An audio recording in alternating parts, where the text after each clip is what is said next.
think the rest of the team is ready to go as well, so let's go ahead and start this meeting up. This is March 19th, 2024, regular meeting for the Board of Supervisors for Lake County, and we're going to start this with a moment of silence. At this moment, none of my colleagues have a moment of silence, but I do want to speak to something that happened on Friday. We had 16 sworn officers, both for correctional and deputies that were sworn in, as well as 9 promotions that were provided to our more veteran deputies and lieutenants and all the different positions. And that was a very exciting ceremony to be a part of. And the moment of silence that I would like to have today is just to keep all of our law enforcement, all of our new sworn deputies and correctional officers in our hearts and prayers. They are out there to keep us safe. They are out there to work hard to make our communities better. And sometimes they put themselves in harm's way in order to do so. And I just want to wish them all the best and keep their families and them in our hearts and prayers.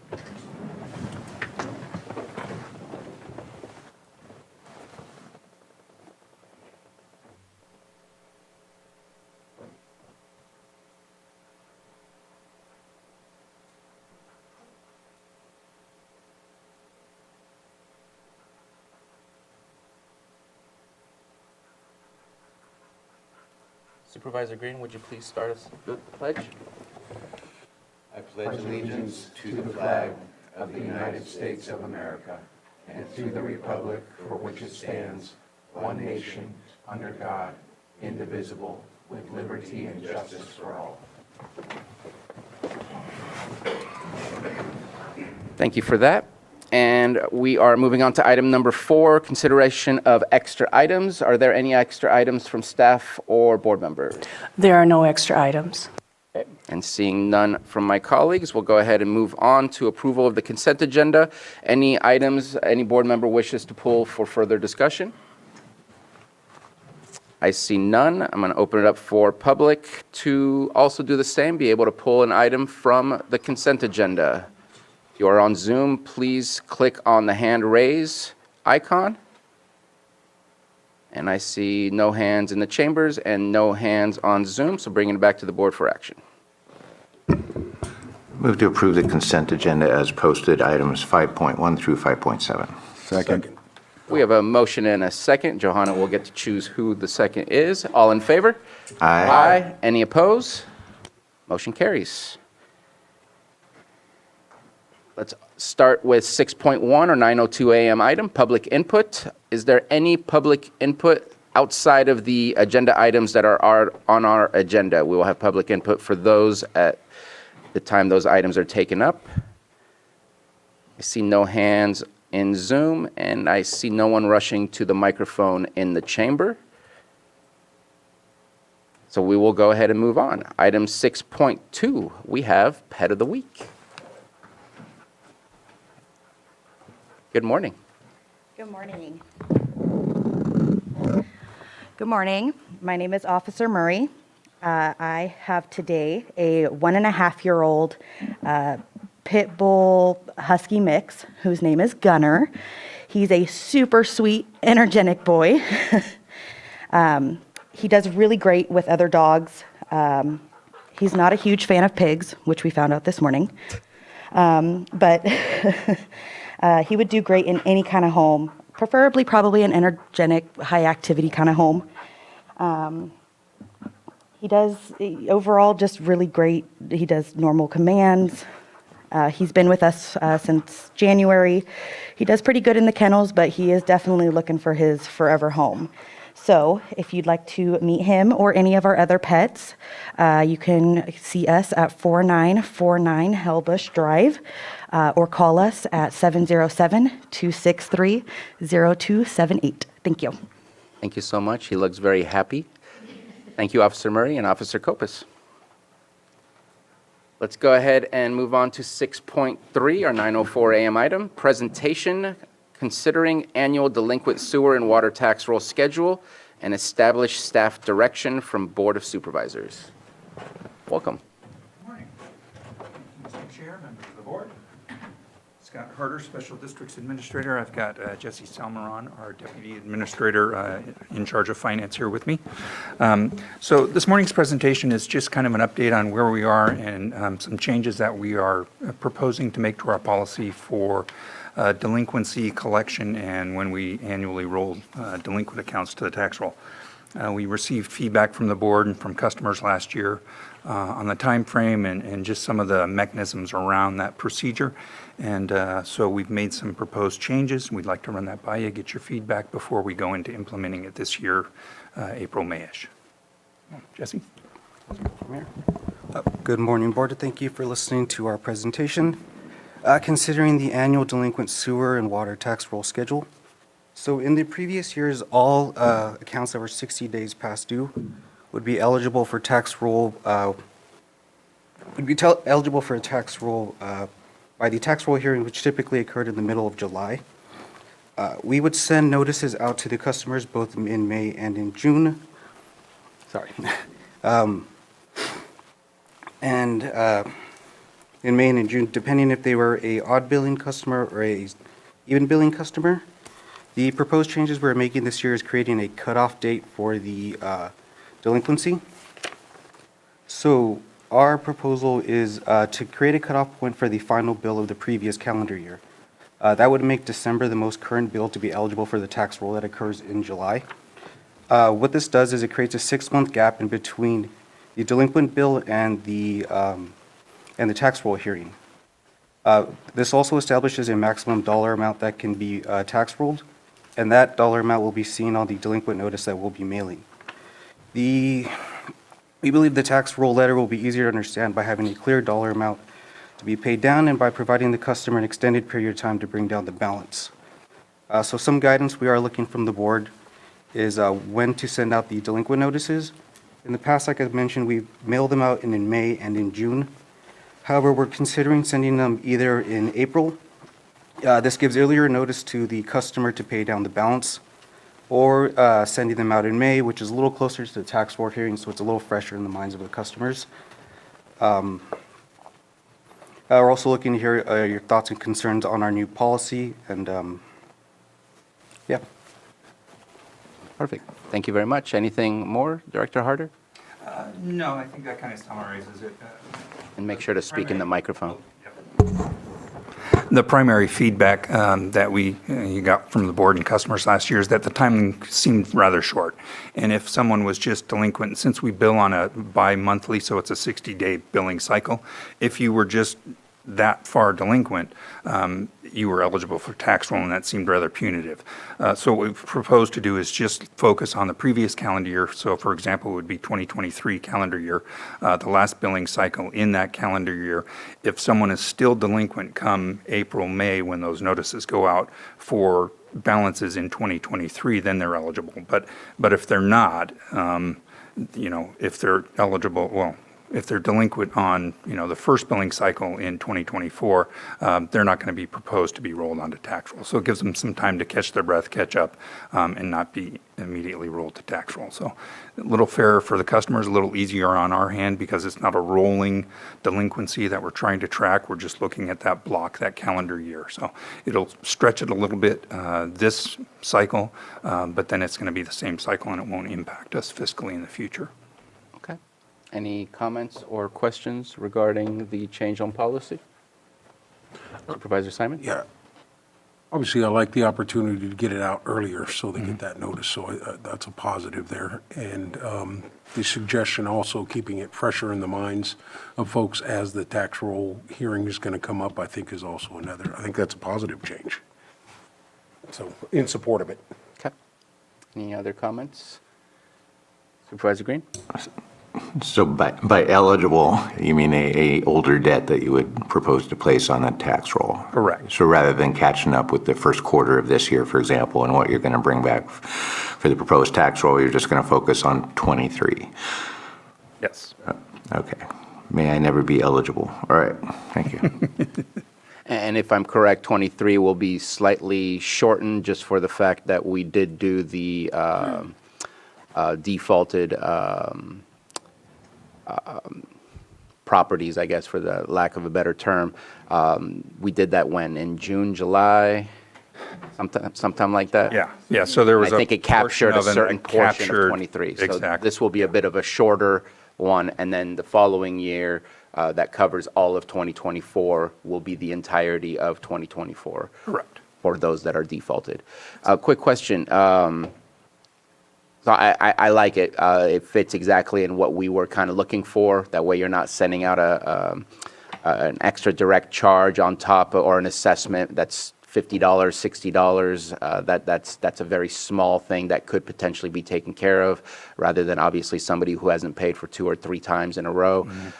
What is your policy for, let's say somebody doesn't pay their first bill and they start accruing all of it? Do you wait till we go through the tax assessment process, or is there communication with the users prior to that saying, hey, you're not paying your bill, let's have a conversation, just to see if we're asking somebody to pay it, making up numbers, $2,000 all at once, or if you're having the conversation earlier to try and change Yeah, that beforehand? Certainly. As soon as they're delinquent, they're receiving late notices, they're receiving proactive communication from our office. They're receiving opportunities to set up a payment plan. We're now enrolled in the LEWAP program, Low-Income Water Assistance Payment Program, so that they are eligible through that program for up to $2,000, I believe, one-time payment of utility bills. So we have options, and we begin working with them early. Okay. Is there a point where things get shut off if the delinquency is too long? On the water side, yes. On the sewer side, not typically. The sewer ordinance does have some language in there on 18 months past due. I've got some questions in with county council. We do have an individual who is kind of 20 months, I think we're at that point.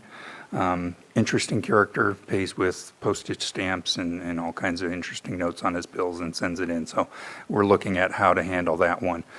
So there is provision within the sewer use ordinance. It's just a little more involved.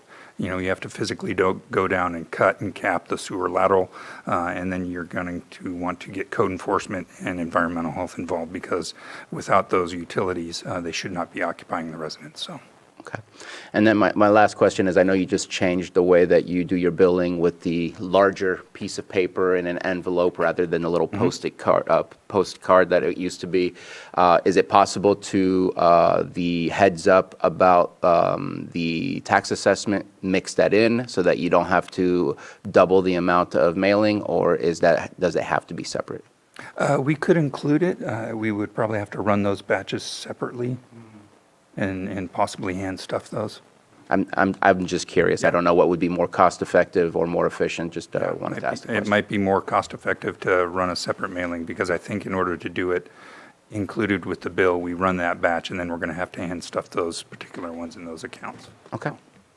Appreciate you coming up, then showing us this new policy and getting our opinions on it. And it looks like Vice Chair Crandall has something to say. I just wanted to ask, is there any thought to ever like doing something with a company or agency that does like a text type of reminder along with the mailer? Because I know that a lot of our community members need the mailer. That's just unequivocal.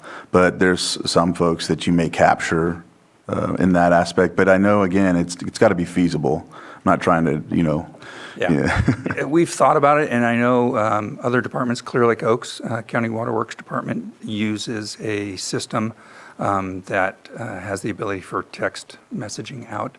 A lot of that depends, too, on whether or not the customer wants to provide that mobile phone number. Right. And if they want to receive those text numbers. So. Thanks. And then you did kind of ask us a question that I don't feel we gave you consensus on about earlier submitting. I know that there are state laws, but I don't think the law prohibits from earlier sending out. It's just within a certain number of days before we have our public hearing, it needs to be sent out. I know that Supervisor Simon was in favor of it. I'm in favor of the earlier, to get people to at least be alerted so maybe they can pay it off as quickly as possible rather than a shorter time frame. Going to look at other board members to see. We have multiple heads shaking yes. So please, earlier the better. And that was the only thing that I think we're looking to change here. And so I'm going to open it up for the public unless there's another comment from the board? Supervisor Green? Just real quick, I'm not super familiar signing off on policies, so this is just conceptual. Would you be bringing back the policy for final look at, or are we just giving you direction and letting you run with it? My impression was that you were giving direction us and letting us go with it. It's an internal policy. It's not something that's publicized or codified by the board, but it's more our internal working with the auditor, tax collector, and when we send those delinquencies out. Okay. The only reason I mention that is, I don't know if we're up here rubber stamping policies, but I don't see the draft changes like attached in a summary document. So you'll be communicating this with your customers anyway, but it'd be nice to have it there, because I appreciate the notes, but I don't have a written document, and neither does the public to really digest other than this oral summary of these changes that you presented. So if it's not going to come back to the board for any type of formal approval, how will you be communicating this change to your customers? We could formalize it and put it up on our website and send it to the board as well. Okay. We do provide a schedule to the Auditor Controller's Office every year. Okay.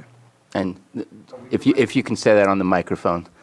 Sorry. We do provide a schedule to the Auditor Controller's Office every year. Okay. I appreciate the question because, yes, we want to make sure that the users, those that are involved in the payment, involved in the defaults, are up to date on what's going on and what the process will be. So that was a good question. Thank you for that. If there's nothing further, let's open it up for the public. I see no hands raised in the Zoom room and no hands up in the chamber. And at this moment in time, you have consensus to move forward with this. I do not believe that you need a motion to approve, since there's nothing in writing to approve necessarily, but appreciate the conversation. Don't go anywhere. Wasn't planning on it. Item 6.4, our 9:10 a.m. item. Consideration of report to the board of the current status of the Canocti Gardens project and the Special District Sewer Improvement Project on Alveda Avenue in Clear Lake to mitigate the development impacts. Director Harder. Yes, thank you, Mr. Chair. So briefly, the Canocti Gardens project, it's a 102-unit multifamily apartment complex off of Old Highway 53 down in Clear Lake. The project's been underway for a few years now. I dug up some emails going back to 2020 on that as well. They were working through the construction. From the onset, we had advised them of what some of the requirements were. They were required to do a hydraulic capacity analysis to determine the project's impact on our sewer system. They were required to pay capacity expansion fees based on the size of the project and the number of the units. And then there was a requirement that the on-site improvements be in conformance with our standards. We inspect them, and prior to allowing connection to the sewer system, they would have to be inspected and approved. Broad brush strokes, but those are kind of the three key points on most developments as they happen. Those are the three concerns that we usually have for larger developments. Early on in the process, going back as far as June 2020, we began communication with their project lead. Our staff advised them right up front of those requirements, including the hydraulic capacity analysis. That was relayed back and forth through their civil engineer. We provided the contact information for the firm that has our sewer model in their system and does those hydraulic analysis. Speaking with my contact up there, Michael Randall at Jacobs Engineering, the developer's engineer and developer staff reached out early on in the process, was provided a quote to do that capacity analysis, but for whatever reason, it wasn't performed. Periodically through the project, as we check in with the developer, we'd remind them of what things were still outstanding prior to occupancy as we were getting closer and closer. It finally came to a head last fall. They were wanting to know what things were still outstanding. Well, those three things were still outstanding. They hadn't paid their capacity fees, they hadn't completed the capacity analysis study, and we hadn't inspected the improvements. December of last year, I went ahead and just initiated the capacity analysis study with Jacobs Engineering on our behalf, advising them that they could reimburse me for it, but we needed to get that process going to understand what potential impact there might be. Draft results from that study were available at the end of January, and there was a fairly significant impact from the project to our collection system downstream.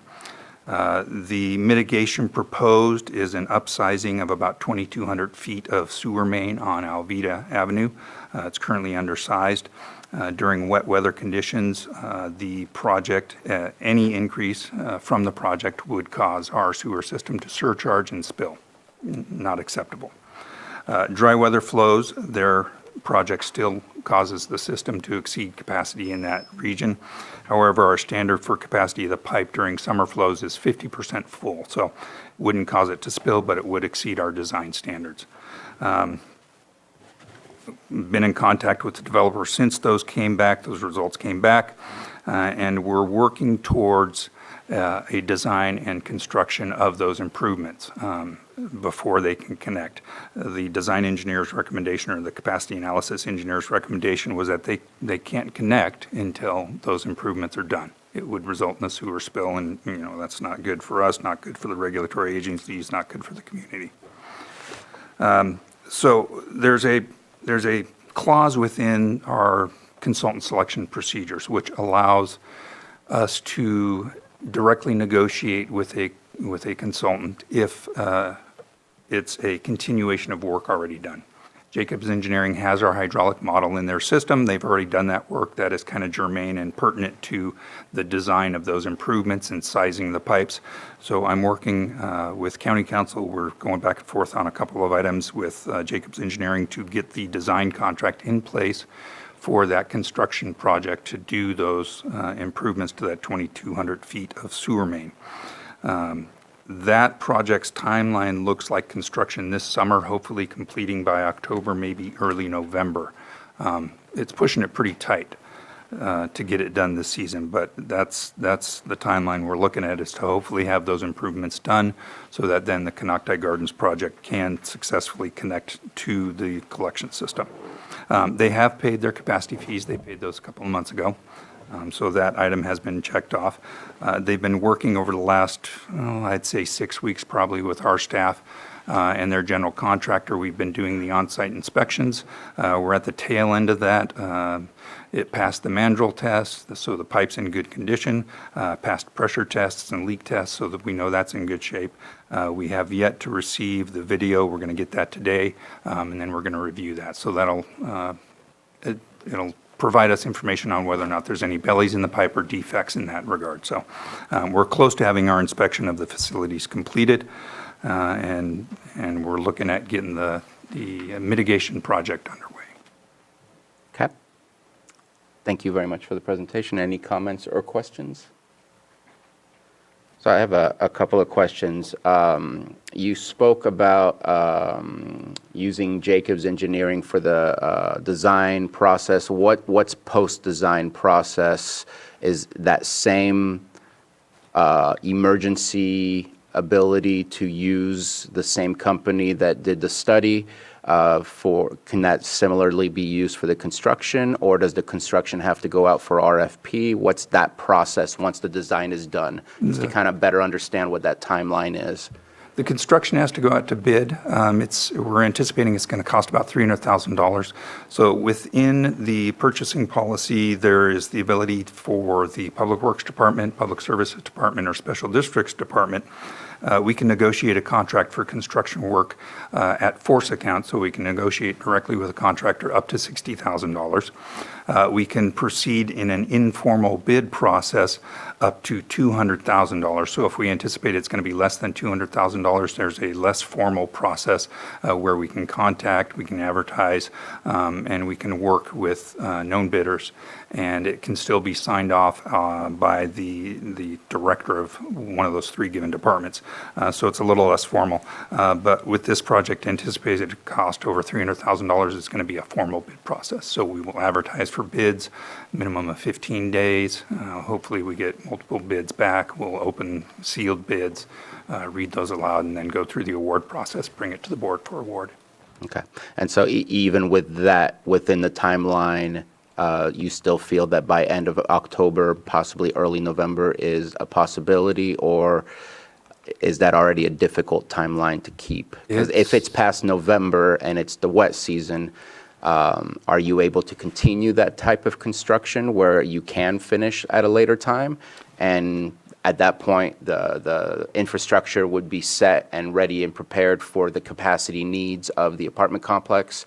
And so then they can open, or at that point, if you're past November and it's in the wet season, I know construction doesn't always typically happen around that time, are you going to have to wait till the following year? Most likely not. Utility construction is a little more forgiving in the wintertime. Paving, road restoration, that sort of stuff, we definitely need the dry weather, and we need to do that. But with utility construction, it's a little more forgiving. There's also some alternative methods that we could consider, which may expedite things, may address some concerns with open trench cut type construction. Pipe bursting is one option. So they would actually, contractor sets up over 2 manholes. They attach a mandrel, which is larger than the existing pipe size, but which enlarges the space around it big enough for the new pipe, and then they pull in the new pipe. So it's typically a flexible, high-density polyethylene pipe, and so they drag that through, and so they winch that through. That's pretty non-invasive, and that can continue throughout the wet season. Okay. You mentioned that one of the checkboxes left was the doing the video of the pipe. Is that within the project space itself, or is that in connection to the system on the street level? It's within the project space, and they've done the video. We're getting the flash drive of that today. It's actually 3 flash drives. So that's the last outstanding item, is reviewing that video. So obviously crossing fingers that everything checks out when you review that video, that there's not additional things that need to occur. And we're pretty confident that'll be the case, unless there's significant bellies. The fact that it passed the mandrel test, so what that is we pull a piece of equipment which is sized to the inside diameter of the pipe through all the pipes, so the contractor does. That verifies that there's no misalignments, that the pipes are lined up properly, that they're not crushed or collapsed. That passed successfully for all the on-site work. And additionally, it also passed the leak and pressure test. So we're pretty certain that the on-site stuff is in good shape. It's just that's the last step, is reviewing the video. Okay. And then since you're linking down to the Alvita area, which is not next to the project itself, it's further on west, I guess, is the right direction. That's connecting over to Pump Station 2, which then sends it to Pump Station 1. Are those set to go? It's only that 2,200 feet that are necessary to fix. Everything else within the system is capable of Yes. handling the additional capacity. Yeah, there will be some additional, increased run times for those lift stations, but nothing that requires mitigation at this point in time. Okay. And there is one thing that I would like to see happen here is, I know that you and I spoke back and forth on a couple different emails, and you were talking about once you have a project, that at that point you would approach the city. I would like to ask that, and if I can get consensus from the board, that a meeting between special districts, the city, and the developers, just because it is an overall project within the city. I think the timeline, it was not the expected timeline at this point in time, that it's being extended potentially through October to early November. And I just think having those conversations to better understand the status and to continue to be up to date on what is happening or what is not happening would, I think, be beneficial for all parties involved, rather than not knowing the exact details. So that's what I would request, if there's an approval from the board to say, please make sure to sit down and have those conversations, rather than waiting till the design is done and everything else, because there is another project that is already happening, and this is kind of ancillary to that project, not its own special project on its own. Yeah, certainly wasn't going to wait until the design was done. I was waiting until we had the design contract in place, because that, from there forward, is a pretty known timeline. We're still working through the details. So once we've got something signed and we've got an agreement, then we can kind of say, okay, here's where we are in the timeline. But between our legal and their legal, we're still kind of going back on some of the terms. But Okay. yeah, definitely intend to sit down and, yeah. And if I'm correct, the developers were anticipating to potentially move in sometime in April or May. Is that correct? That was their original intent? Their original intent, I believe, was mid-April, May, yeah. Okay. Okay. At this moment in time, if there's no further comments or questions, I'm going to open it up for public comment, questions, and anybody with a hand raised in Zoom. Let's go ahead and start on Zoom. I have Kiana Amiri Devani.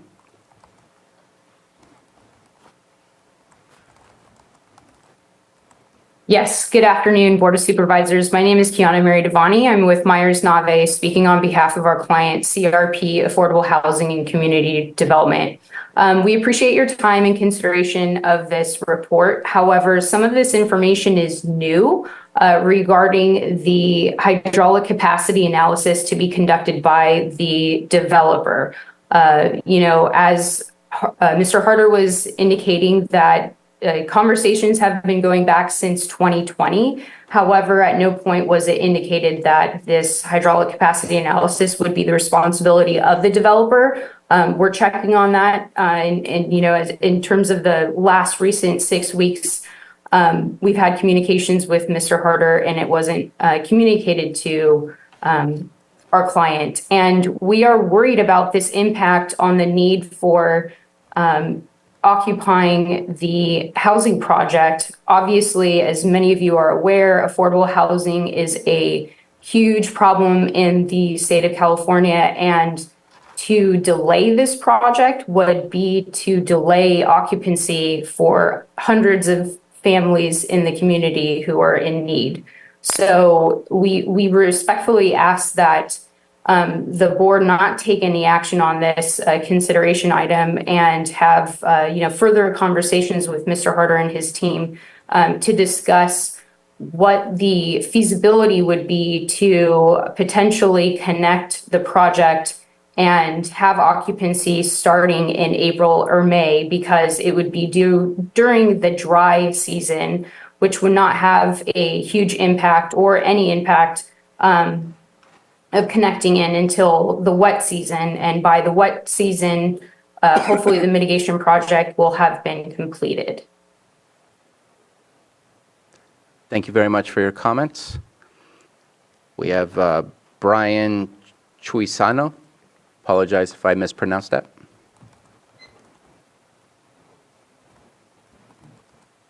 Thank you so much. This is Brian Cusano from CRP Affordable Housing and Community Development. I think that we would like to take you up, Mr. Supervisor, on your suggestion of a meeting with the developer and with the city and with special districts in order to further discuss this. As our council has stated, there is an extreme need for us to get the property online in April and May. As we had discussed with Mr. Harder in previous conversations over the last few weeks, this is an existential threat to our project, and a delay through to October, November is just absolutely not sustainable, and will financially take a wrecking ball to what is there right now. So I think it's very important that we streamline that conversation. We have over 1,000 applications for those 102 units. So there is a dire need in the area, and we'd like to be part of filling that. And we just hope that we can have a quick conversation with all the interested parties and try and move to a beneficial resolution for both the city, the county, and special districts, and the integrity of the sewer system. Thank you so much. Thank you for your comments. And if you made a comment and didn't want to make another comment, please put your hand down. If your hand is still up and you've already spoken, I'll get back to you after I go through the chamber first. Is there anybody in the chamber that wishes to speak?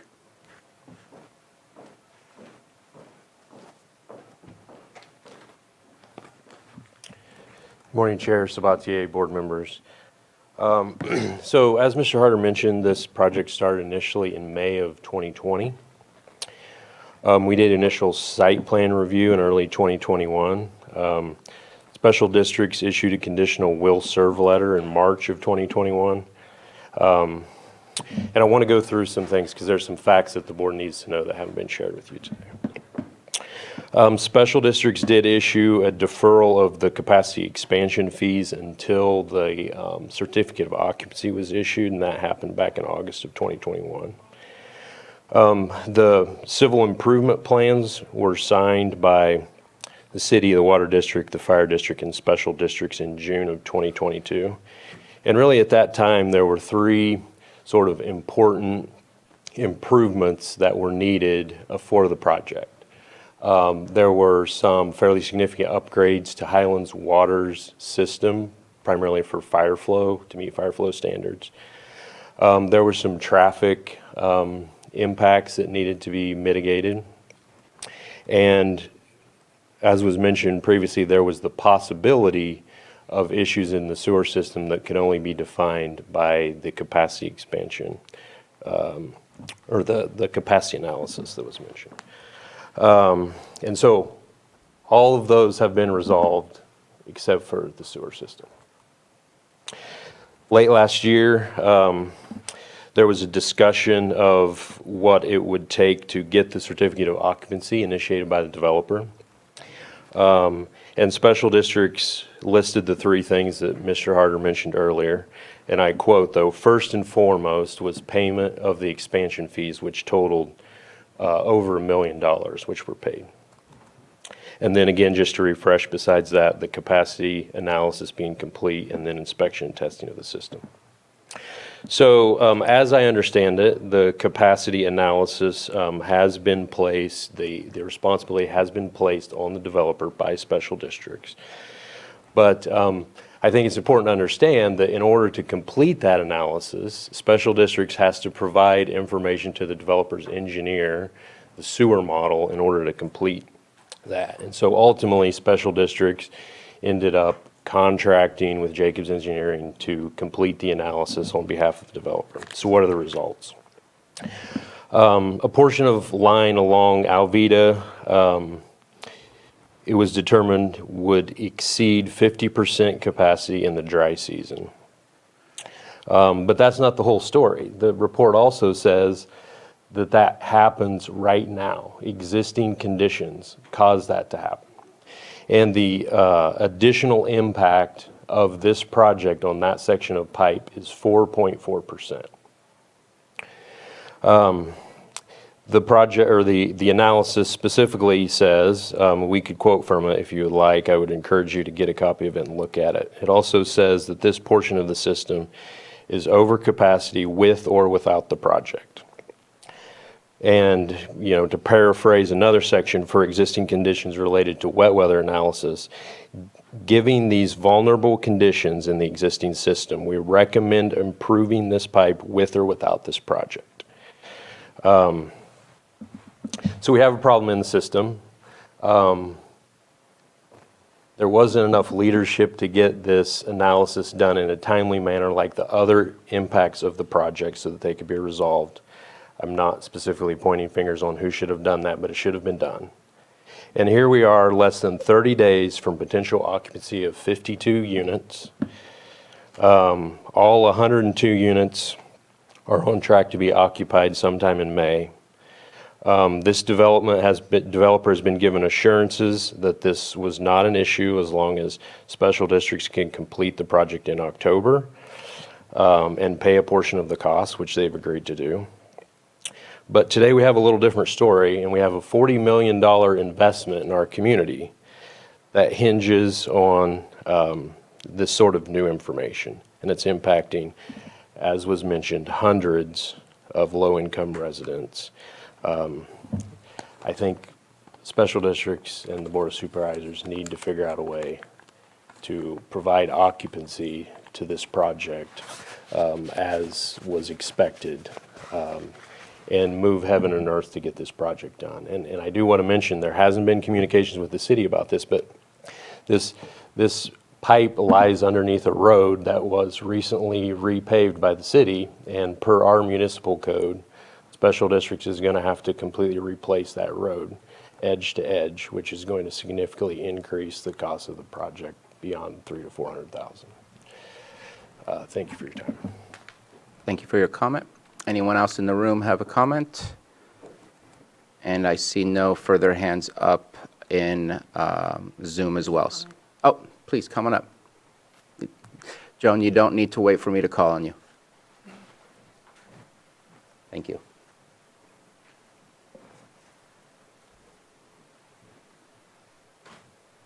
Joan Moss, I am asking you why this gentleman who represents the legal interests of the city wasn't at the table with you, and why he was given more than 3 minutes.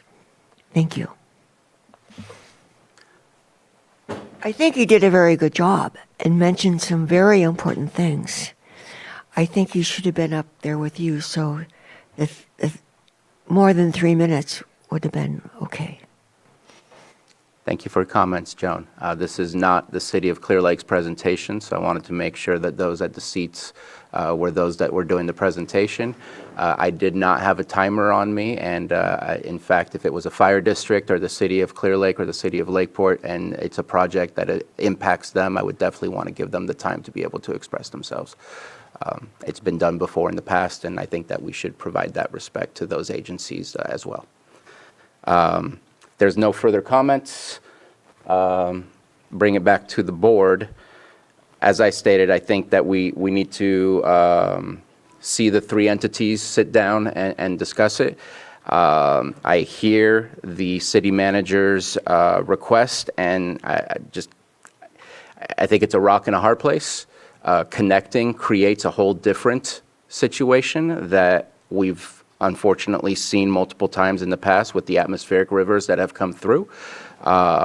There's more rain coming in again this weekend, not a torrential amount of rain, but to be able to predict the weather throughout the rest of spring, throughout summer, and who knows if it's earlier than October that it might even come up. It just creates another incident, another issue that does not need to happen. Again, I don't have an answer on how it is that we can make things more correct. Obviously, the timelines didn't all match, and I don't know where the ball was dropped specifically. I couldn't tell you whether that's the developer, the special districts, or the city. I do not know. I know it makes it difficult when there's that many different partners playing together. But also, I think the new state laws don't necessarily help in the sense that they are pushing to streamline these things where they don't have to go through the process in the same way as others would have had to go through. And I think we need to, I know that Director Harder and I talked about it. You spoke to me about a new potential way to ensure that people can find out if permits have been approved or have been set for that. And to me, it's more of a, how do we make sure this doesn't happen in the future so we can be more efficient in how we go through these projects. And if the conversation between the three, the city, the developer, and special districts can find a way that doesn't place more, I don't want to say harm, but potential issues in the way of that area, then I'd love for that to come back to us to see if that's something that we can continue to discuss with. At this moment in time, that's those are my comments. Supervisor Green. Yeah, thank you. Thank you for bringing this item and what I see in front of me, and then I'm getting some backstory here, and it's interesting. I agree.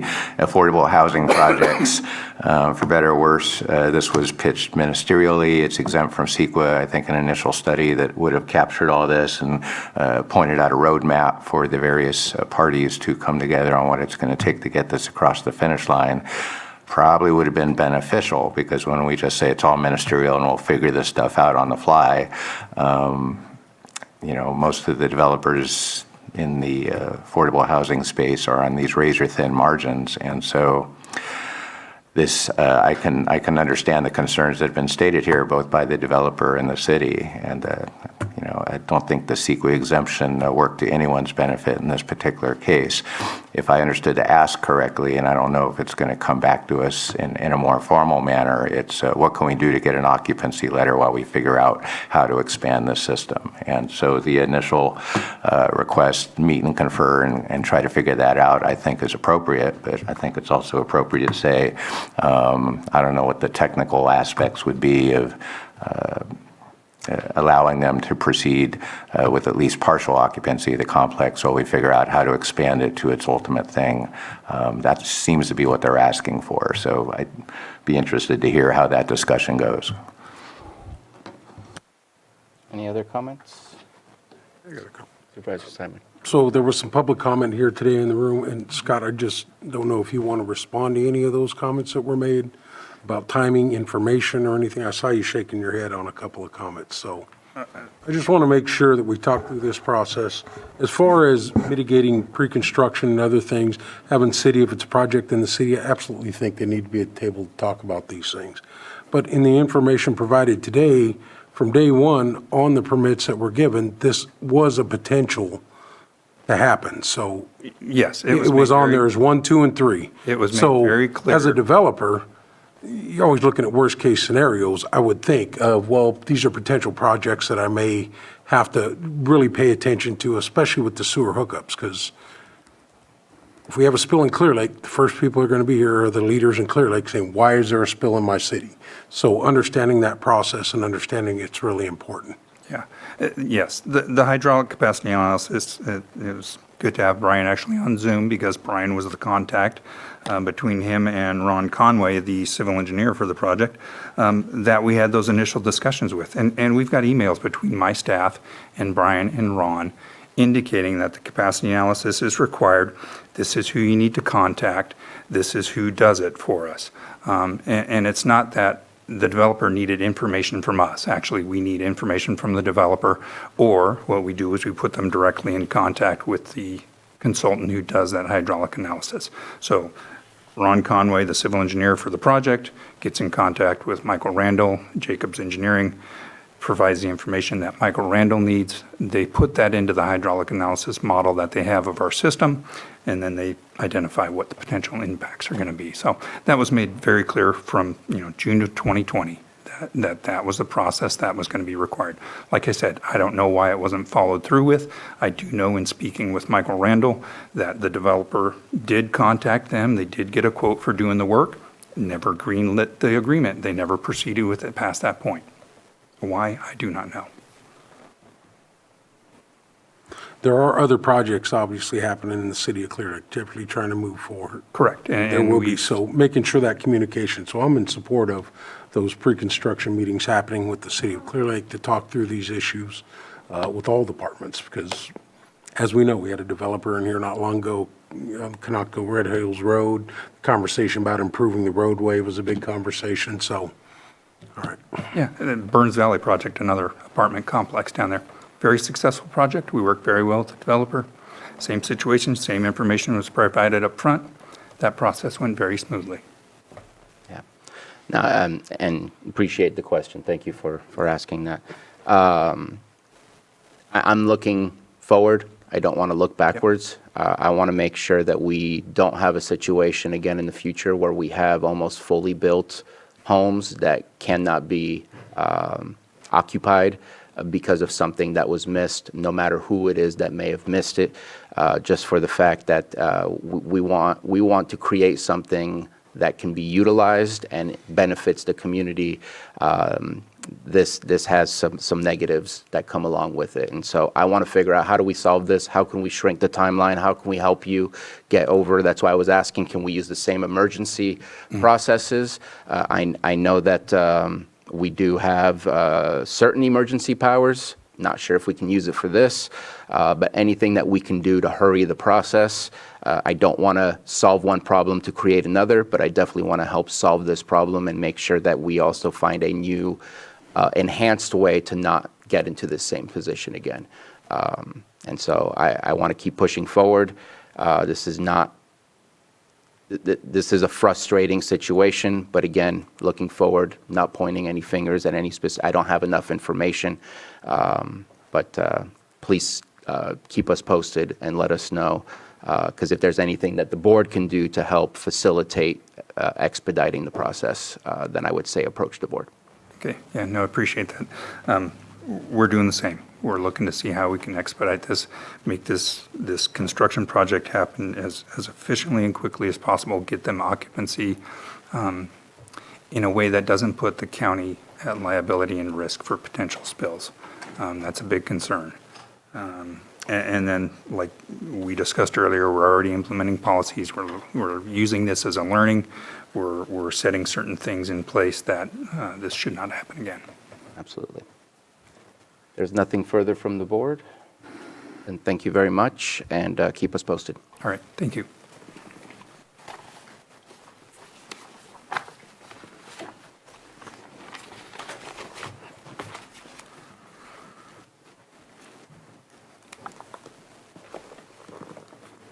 We're going to move on to item 6.5, which was continued from February 6, 2024.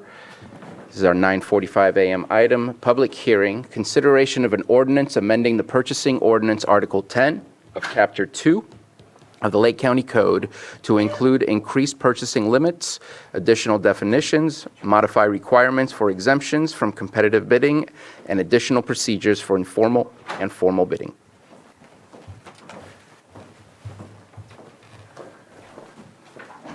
Good morning, Ms. Moreno.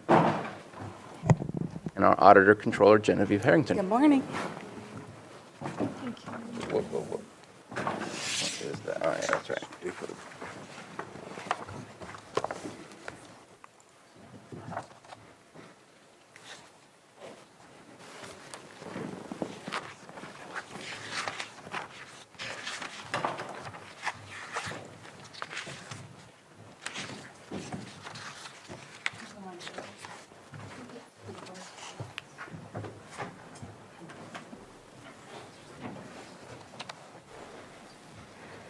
Good morning, and thank you, Board.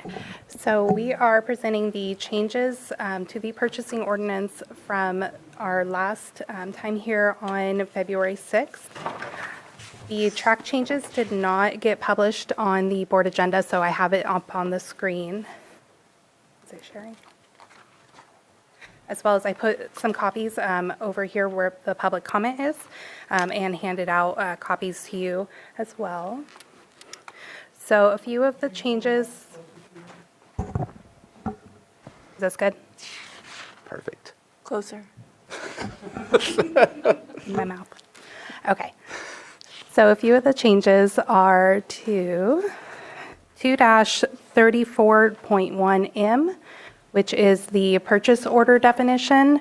We added purchase orders shall include clear dates of service, detailed description of expected service, dollar amount, and signed by the purchasing agent or assistant purchasing agent and the vendor.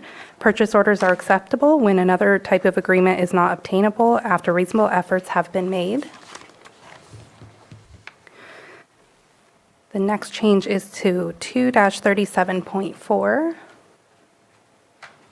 in which we added the purchasing agent and/or the assistant purchasing agent shall not split purchases or contracts for supplies, materials, equipment, and contractual services to evade the informal or formal purchasing process.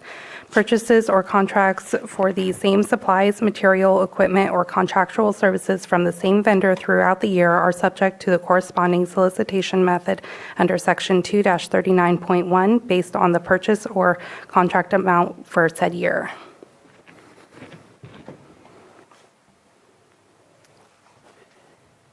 The next change is 2-38.7. So this was a new addition requested by the Registrar of Voters, and it's election materials and polling places. It's an exemption for competitive bidding, which is pursuant to Election Code 13001 and 14100. The Registrar of Voters may directly authorize payment rather than purchase order for postage, delivery / courier services and printed paper goods such as ballots, ballot inserts, and envelopes needed for the conduct of any election. The Registrar of Voters may also directly authorize payment for the items such as extension cords, writing supplies, posters, and flags necessary to maintain the individual precinct supply kits. In addition, the Registrar of Voters may sign short-term licenses or agreements for space to be used as a polling place where the space is to be used for fewer than 20 days.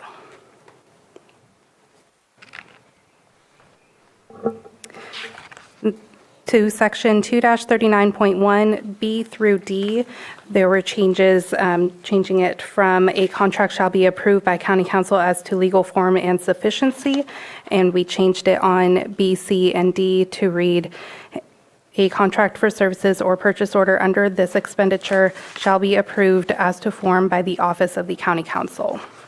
We also added in D, we changed it from said bids or proposals shall be advertised to said invitation for bids or proposals shall be advertised. We don't want to post the responses. 2-41.1.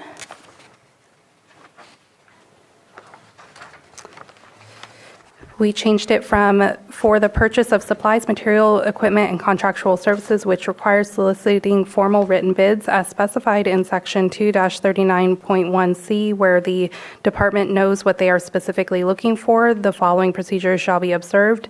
And we changed it to for the purchase of supplies, material, equipment, and contractual services, which requires an IFB as defined in Section 2-34.1Q.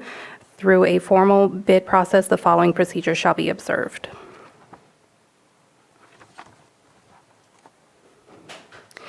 Two 41.2D, we changed the wording to from publish the RFP on the county website to publish the RFP at a minimum on a county-approved website. 2-41.4, we remove purchase orders or contracts shall be awarded by the Board of Supervisors to the lowest responsible bidder as determined below. That is no longer relevant to that section. And then we renumbered 31.4A through C to 41.5 through 6, and and 41.56 to 41.4, 5, 6, 7, and 8. And those are the changes. Thank you very much. Ms. Harrington, do you have anything to add? I do not. Okay. Any questions or comments? Supervisor Green? Thank you. Appreciate all the changes and the thoroughness. Appreciate the insertion of the language for the registrar of voters. It's a weird statutory creature, but they don't need to ask our permission to run an election. Also wanted to just highlight on the bottom of page 3 and then go into page 4 on this. There is a definition of emergency. This came up in the last item. I think it's fairly broadly construed. It does take into impact potential delays by contractors and unanticipated things and such that would potentially, even under the federal definition, there may be some wiggle room on that last item. So I just want to highlight that language, not that we're going to be using it a lot. You're crossing your eyes like maybe I'm saying something wrong, but I stand ready to be corrected. But I find this language to be hopeful, and maybe I'll just leave it at that. Just to that point, that when there is a disaster, there's a whole different set of provisions that apply. So this won't be holding us up in a disaster. Okay. Yeah. Any other comments or questions regarding this item? So I have two things. So one, I definitely want to increase the amount for the fact that I think it would help with efficiencies, with just standard day-to-day business where you don't have to ask permission to buy a simple thing. Unfortunately, simple things can cost a lot of money, and anything over $25,000 comes to us in order for approvals. So leaving it at where it is not appropriate in my opinion. I asked for the spreadsheet for all of the other counties that were compared and contrasted with, and just a random selection. Riverside, Napa, Mendocino are all at $50,000 at their maximum, or more than $50,000 is when you need that permission. And just as a aside, Riverside has a couple, I think it's $4 billion budget in comparison to our approximate $350 million. It's a little higher than that. Humboldt's at 75 or 70,000. Humboldt's at 70,000. And then when you start looking at who's at 100,000, you have Marin County, you have LA, you have Monterey, Sacramento, San Diego, and I'm not reading the whole list, but the one that kind of stands out as being a little weird is Del Norte at 200,000. That one's kind of an outlier. But there is a much shorter list of those that are in the 100,000 plus than there is of less than 100,000. And while I'm not going to mix agenda items, there's two reasons why I would prefer not going to the 100,000. I would prefer sticking at anywhere between 50 and 75. I'm willing to go to 75, but anything higher, I don't think is a appropriate service to the public. by forcing it on our agenda, it teaches us what our departments are working on, which also informs the public as to what our departments are working on. And part of our job is to oversee the fiscal part of our budget to ensure that it's being spent in the appropriate ways that we feel it should be spent on. And I think the ability to have the knowledge of what is happening and the ability to say, hey, stay on track, that's not what we're looking to spend it on, is something that I think that we need to hold on to and not expand to such a large amount where 100,000, again, in comparison to a $350, $380 million budget versus 100,000 to a couple $1 billion budget is vastly different, in my opinion. So I think for us continuing to have transparency with the public and with ourselves of what our departments are working on, I think it would behoove us not to jump to a higher level that, again, a minority of counties are utilizing, not a majority of counties are utilizing. And then there's potential issues. Granted, none of this is issues within. It's issues of what happens when something outside of our abilities happens. Later on, we're going to be talking about borrowing some money to help pay for things because there's some issues at the state level. By us not having oversight on some of these contracts or some of these expenses is also us getting into a potential situation where how do we get there? And I think that, again, I want to increase it. I want to create efficiencies. I want to help. But I also don't want to suddenly jump to an amount that feels like it's not proportionally appropriate for Lake County to reach to at this moment in time. And so those are my comments. And then there was, one more comment. There is the, I've had, and I won't name names, but department heads that have reached out saying, we haven't seen this. And this does impact department heads. I don't know if that's changed in the last few days, but that was those were comments that I received and want to make sure that we do get their feedback since they're the users of this change to the article. And I know that one of the hesitancies is the potential inefficiency of having to go through admin prior to being able to continue.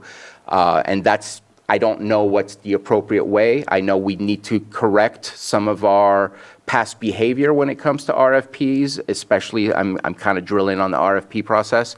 But I also don't want to say this is how it has to be without understanding what the potential repercussions should be. So those are I would like to make sure we get those comments from the department heads in order to better understand what should and should not happen. And if that has happened and I'm being told otherwise, then I'm being told otherwise, and that's not correct. So as Supervisor Green mentioned earlier, please correct me if that is not what the process has been. Yes, we actually had a meeting a few weeks ago with a few of the department heads that were contacting us, asking questions about it. And so we had a meeting with Genevieve and with Lloyd and hashed out some of those issues and have made the corrections into the purchasing ordinance. We haven't heard from too many department heads, just a few. And thank you for that, and was unaware of that, so I appreciate the update. I know that we are. It was also presented at a department head meeting, so all department heads had the opportunity to review and give feedback. Okay. And I know that most make it to the department heads meetings, but not all are able to. Do our best to include. The sign to form or the approved to form from county council, that makes perfect sense. Getting an RFP number, is that as simple as I'm thinking that should be? Like if you're in a database and you just have a new line, it automatically has the new number. Is that as simple as that is, or does it require staff time? We just have it on an Excel spreadsheet and we track, we assign a number, who requested it, what it's requested for, when it might be posted. It's a 2-minute conversation, if that. That's my thought process. I wanted to check in and make sure of that. So those are my comments. As is, I cannot approve by increasing the amount to the amount that is being offered. Again, I think for public transparency, for our knowledge of what our departments are doing, I think it's important to keep it at a certain threshold. Any other comments? Supervisor Green. Yeah, and I'll just, to your point, I don't see it as a proportionality thing, like the size of our budget versus, 100K doesn't go as far as it used to. So, when are we going to spin up an RFP when we can just live within our means, I appreciate what you did raise. What you didn't raise is, there's some staff overhead, and, we don't want to just be spinning up RFPs for the sake of doing it. There's a bang for the buck calculus that we have to make with that. So if we're doing a bunch of RFPs, we're seeing a bunch of variances, and we're really, holding the line on expending public funds, that'd be one thing. But if we are just following what, keeping up with the Joneses, I think the 100K figure, even if it isn't used by the majority of counties, someday it will be. So if we're an early adopter, if we can give some additional flexibility to our own staff to kind of lighten up on their RFP burdens, it doesn't hurt public transparency in any way that I can see. The big contracts are still coming up to us, and all the other stuff will come out during budget. So I'm very comfortable with this as proposed.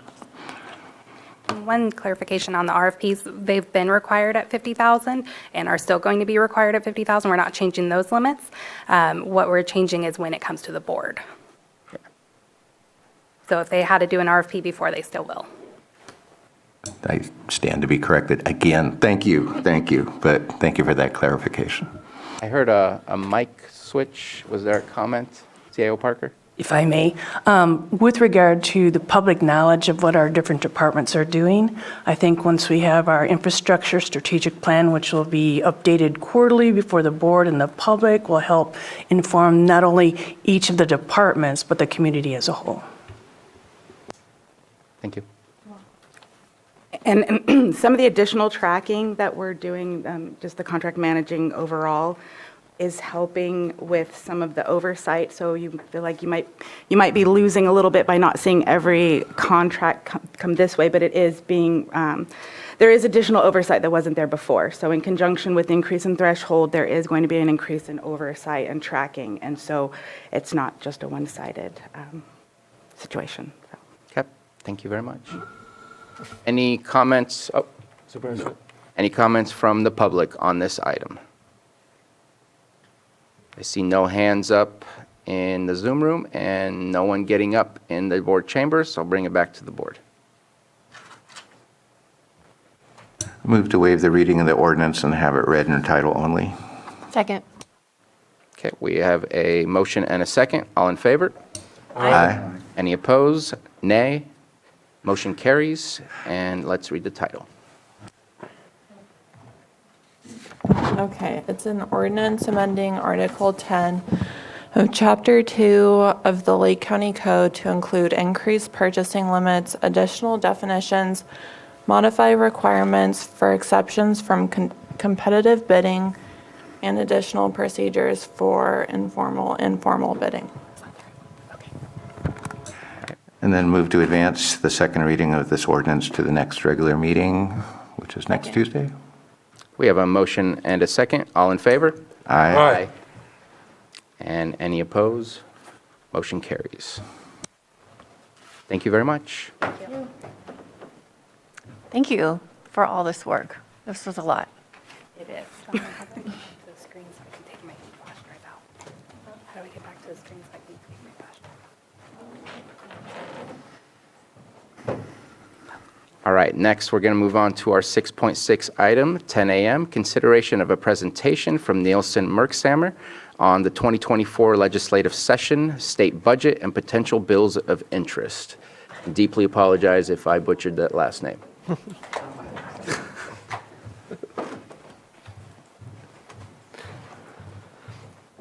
Good morning, Supervisors. Matthew Rothstein, Chief Deputy County Administrative Officer. As you are aware, Nielsen Merksamer serves as Lake County's advocates in Sacramento, and I'm pleased to introduce Jeff Neal from Nielsen Merksamer, who will present a report on the first months of the 2024 legislative session. This presentation will highlight some of the 2,000-plus bills introduced since January and other state-level matters with relevance to your board's 2024 legislative priorities, which you adopted during your January 23, 2024 governance workshop. Mr. Neal. Thank you, Matthew. Good morning. Thanks for taking a few minutes and allowing me the honor of coming up and addressing you today. I'm Jeff Neal, Senior Legislative Advocate at Nielsen Merksimer. There are actually several other last names in the name too. We just don't even bother with them. Happy to be here to talk to you about the legislative session so far. Here we go. I work together with my colleague Michelle Rubalcava, partner at Nielsen Merksimer. She couldn't be here today because the legislature is in session, and we have a number of bills that we're supporting in committee today. So she's doing that, and I get to come up here. We can go on to the next. And one more. So we are just take one moment to talk about the firm. We are a diverse firm. We've been around since the 1970s, represent a number of local agencies, including several other counties, but we don't just do public agencies. We have a number of other clients as well, associations, private businesses, and because of that, we're able to maintain a broad set of relationships in the legislature. Both parties, the moderate Dems, the Republicans, the progressive Democrats, and because of our backgrounds, Michelle, most recently since Nielsen Merksimer at the County of Los Angeles, she worked for the Medical Association as their attorney. I worked at CSAC for many years, so we're able to bring our experience to work for you now. Next slide. So the legislature right now, of course, we'll have an election in November, as we know, is strongly tilted in favor of the Democrats. Both the Senate and the Assembly have several more Democrats than even a supermajority, and this matters because whereas once the Democrats needed to convince a couple of Republicans in order to do any of the things that require a supermajority vote, now it's the moderate Democrats who have that place. So the Republicans in Sacramento anyway are not as involved as they were even just a few election cycles ago, and it really is the Democrats' game. We do have two new leaders in the legislature, both of them within the last year. Senator Mike McGuire, of course, is the Senate President pro tem, and Robert Rivas from Salinas, or from Hollister, moved between the two, I think, as the Assembly Speaker. This is the first time anyone knows of in memory or in records that the leaders have both been from more rural areas of the state. We're all interested to see how that plays out, especially with Senator McGuire, his focus on wildfires over the last several years. We're hoping will bring some increased attention to those matters. Speaker Rivas grew up in a farming family, grew up in the fields with his parents. And so really a different mindset than, if they're just from San Francisco or Los Angeles. And the legislature's priorities are up there. A lot of focus on housing and homelessness the last couple of years. That will continue. We have the bonds, potential bonds are a big source of interest this year, as well as retail theft, which of course became a big issue last year, and they're focusing their attention more on it this year, water, and then the behavioral and mental health issues that, of course, were recently on the ballot. Next slide. Proposition 1 is one of the big items for counties, of course, from the ballot, still hanging on by a thread. The opponents conceded last week, but you can't concede a ballot measure. It's not, you can't give up the race, and it continues to be, I think, closer than most people thought. This 50.4% is outdated. Last time I looked yesterday, it was at 50.1. It's only leading by about 20,000 votes. The governor put off his State of the State address, which was scheduled originally for yesterday, and most people believe it was because of the fate of Prop 1 hangs in the balance here. The number of ballots left to count across the state. A lot of us thought it was going to start pulling away after election night as the late ballots were counted, and that has not happened at all. It's, in fact, gotten even tighter.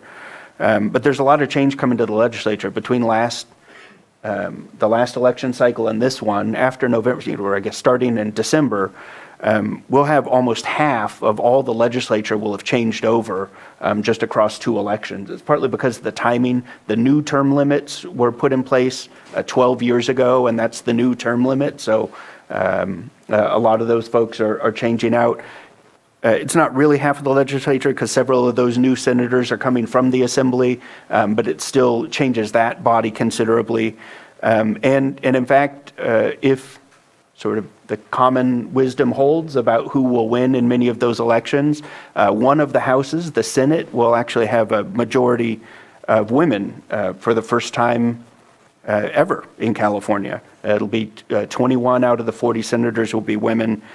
And the 2 bodies together will actually be closer to parity than California has been before. Next slide.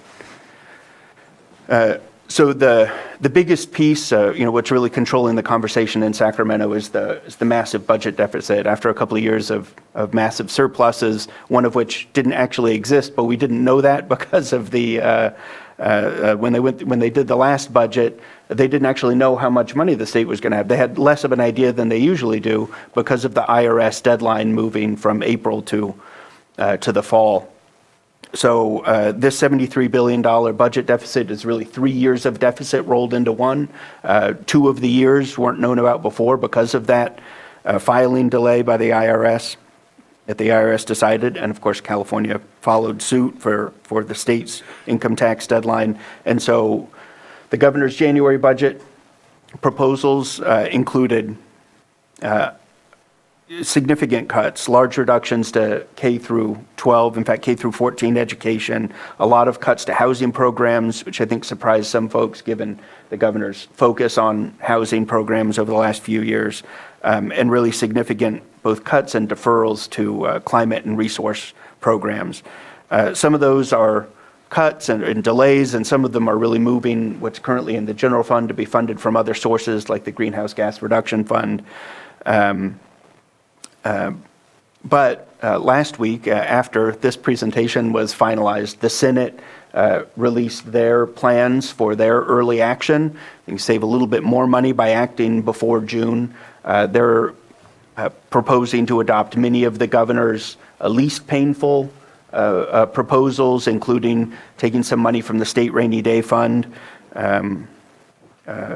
as well as borrowing from the MCO tax for part of the general fund. A number of the cuts and deferrals that are, like I said, the least painful, some deferrals to UCCSU, and they're trying to get agreement this week. The governor's all for it. Most of them are his proposals anyway.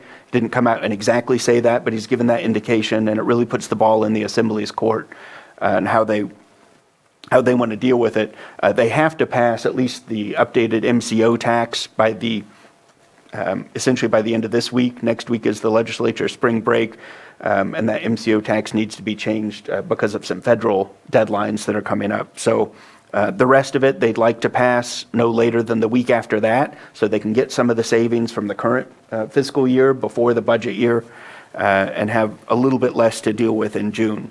So by their math, there was a bit of a disagreement over the size of the deficit. The LAO, Legislative Analyst Office, now says $73 billion because the January revenues came in poorly as well. The governor's, estimate was a little bit lower than that, partly because he was figuring in the K through 12 reductions. But passing this, it would be about, the Senate's early action plan is about $29 billion, including the rainy day fund, which is almost half of that. And so that would reduce the number they have to deal with in June, but it would put off most of the most difficult cuts. We can go to the next slide, where we can see some of the more difficult cuts for counties anyway. A number of cuts to CalWORKs are proposed. The single allocation is a direct cut to county administration for CalWORKs. It would be an ongoing cut into future years. The Family Stabilization Program, the expanded subsidized employment, these are obviously programs that the county runs on behalf of the state and federal government, and they'd be cut and or eliminated, along with the Family Urgent Response System. Counties are coming out fairly strongly against these proposed cuts because of the impact on the county and of course, on all the people you serve. That for SB 678 grants, these are grants that go to the probation. They're incentive grants to, try and prevent people from recidivating and going back to prison. They've been frozen for the last few years as one of the effects of the pandemic was a lot of changes in folks being recidivated, and the state is now saying that a lot of those effects have passed. Things are pretty much back to normal, and they recommend unfreezing the SB 678 formula, going back to the annual data to change it, which will result in reductions for a lot of counties. There's also a third year of grant funding for the public defender's offices for resentencing grants that they're proposing to pull back. The third year of funding, which would be for next year, also a direct cut to counties. And then cuts to Cal Homes and a number of other housing programs that local agencies are able to take advantage of. The next slide, we'll look at Lake County's priorities. I don't need to spend too long on this. You guys, you're the ones who adopted them. But just as we go into some of the bills of interest to review them real quickly, the water reliability, obviously the wildfire resilience and vegetation management.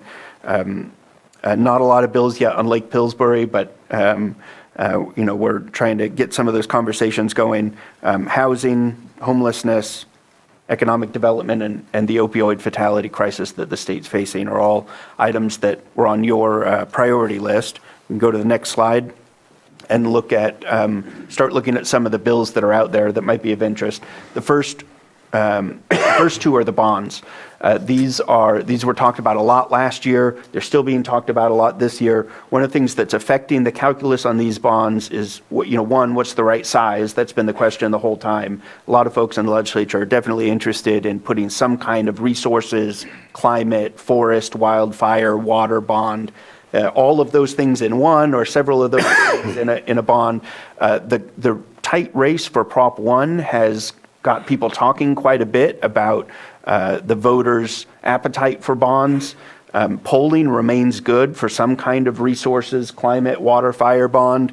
And so there's a lot of people in Sacramento trying to figure out if the close vote for Prop 1 is because of the governor, or if it's because of the MHSA changes that were paired with it, or what. But for now, the bonds that are in print since last year are about $15 or $16 billion. They put the bulk of that money into drought, flood, and water, about a third of it. The next big chunk is for forest management, wildfire resilience and mitigation, and then clean energy, coastal protection, a lot of biodiversity and nature-based solutions for climate change, extreme heat. They start to differ a little as they get down to the smaller amounts. One of the conversations that's going on between the Senate and the Assembly as they work on these proposals is, should they be large general pots of money that allow the state to then give grants as projects come in, or should they have specific earmarks in them for specific projects? And then, of course, there's all the middle ground in between that. How specific do you get when you're saying what the money is eligible for? You specifically say it's for dead trees, for vegetation management near power lines, or do you say it's for wildfire prevention and forest management of all kinds, or something in between? So that'll be a significant discussion all year this year. They have approximately until the end of June to for the legislature to put things on the ballot. They can push that deadline, but your county registrar would not be a fan of them doing that. I think the latest anything was ever put on the ballot was mid to late September. The registrars were not happy, rightfully so. It's a lot of printing costs that puts off. Let's go on to the next slide. Two slides left here. Just want to talk about a few bills that do either address your priorities or have a direct, significant potential impact on counties. The first slide here is really just for wildfire bills. There are a couple of bills about wildfire projects that are near roadways. This bill by Assemblymember Fong is one of them. It would be a CEQA exemption for wildfire prevention within 50 feet of a road. AB 3150 by Assemblymember Sharon Quirk Silva is about the fire hazard severity zone maps. There'd be an opportunity for more public review. There would be an opportunity for people to petition for redesignation for those fire hazard severity zone maps. SB 1003 by Senator Dodd has to do with those vegetation management plans by the investor-owned utilities, and it would require them to make sure that they're paying attention to, that they're emphasizing how quickly their plans can be put into action, and trying to get them to do it in the quickest amount of time possible.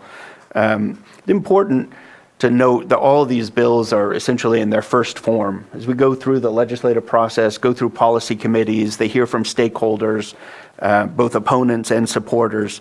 These bills are all likely to change, sometimes fairly significantly. One that didn't make it on here because it wasn't in print when we were making this last week was SB 946 by Senator McGuire. This is a bill that would affect really just 3 counties in the state, including Lake County. There were some home hardening grants. There's a pilot program, San Diego, Lake County, and I believe Shasta County are the 3 pilot counties.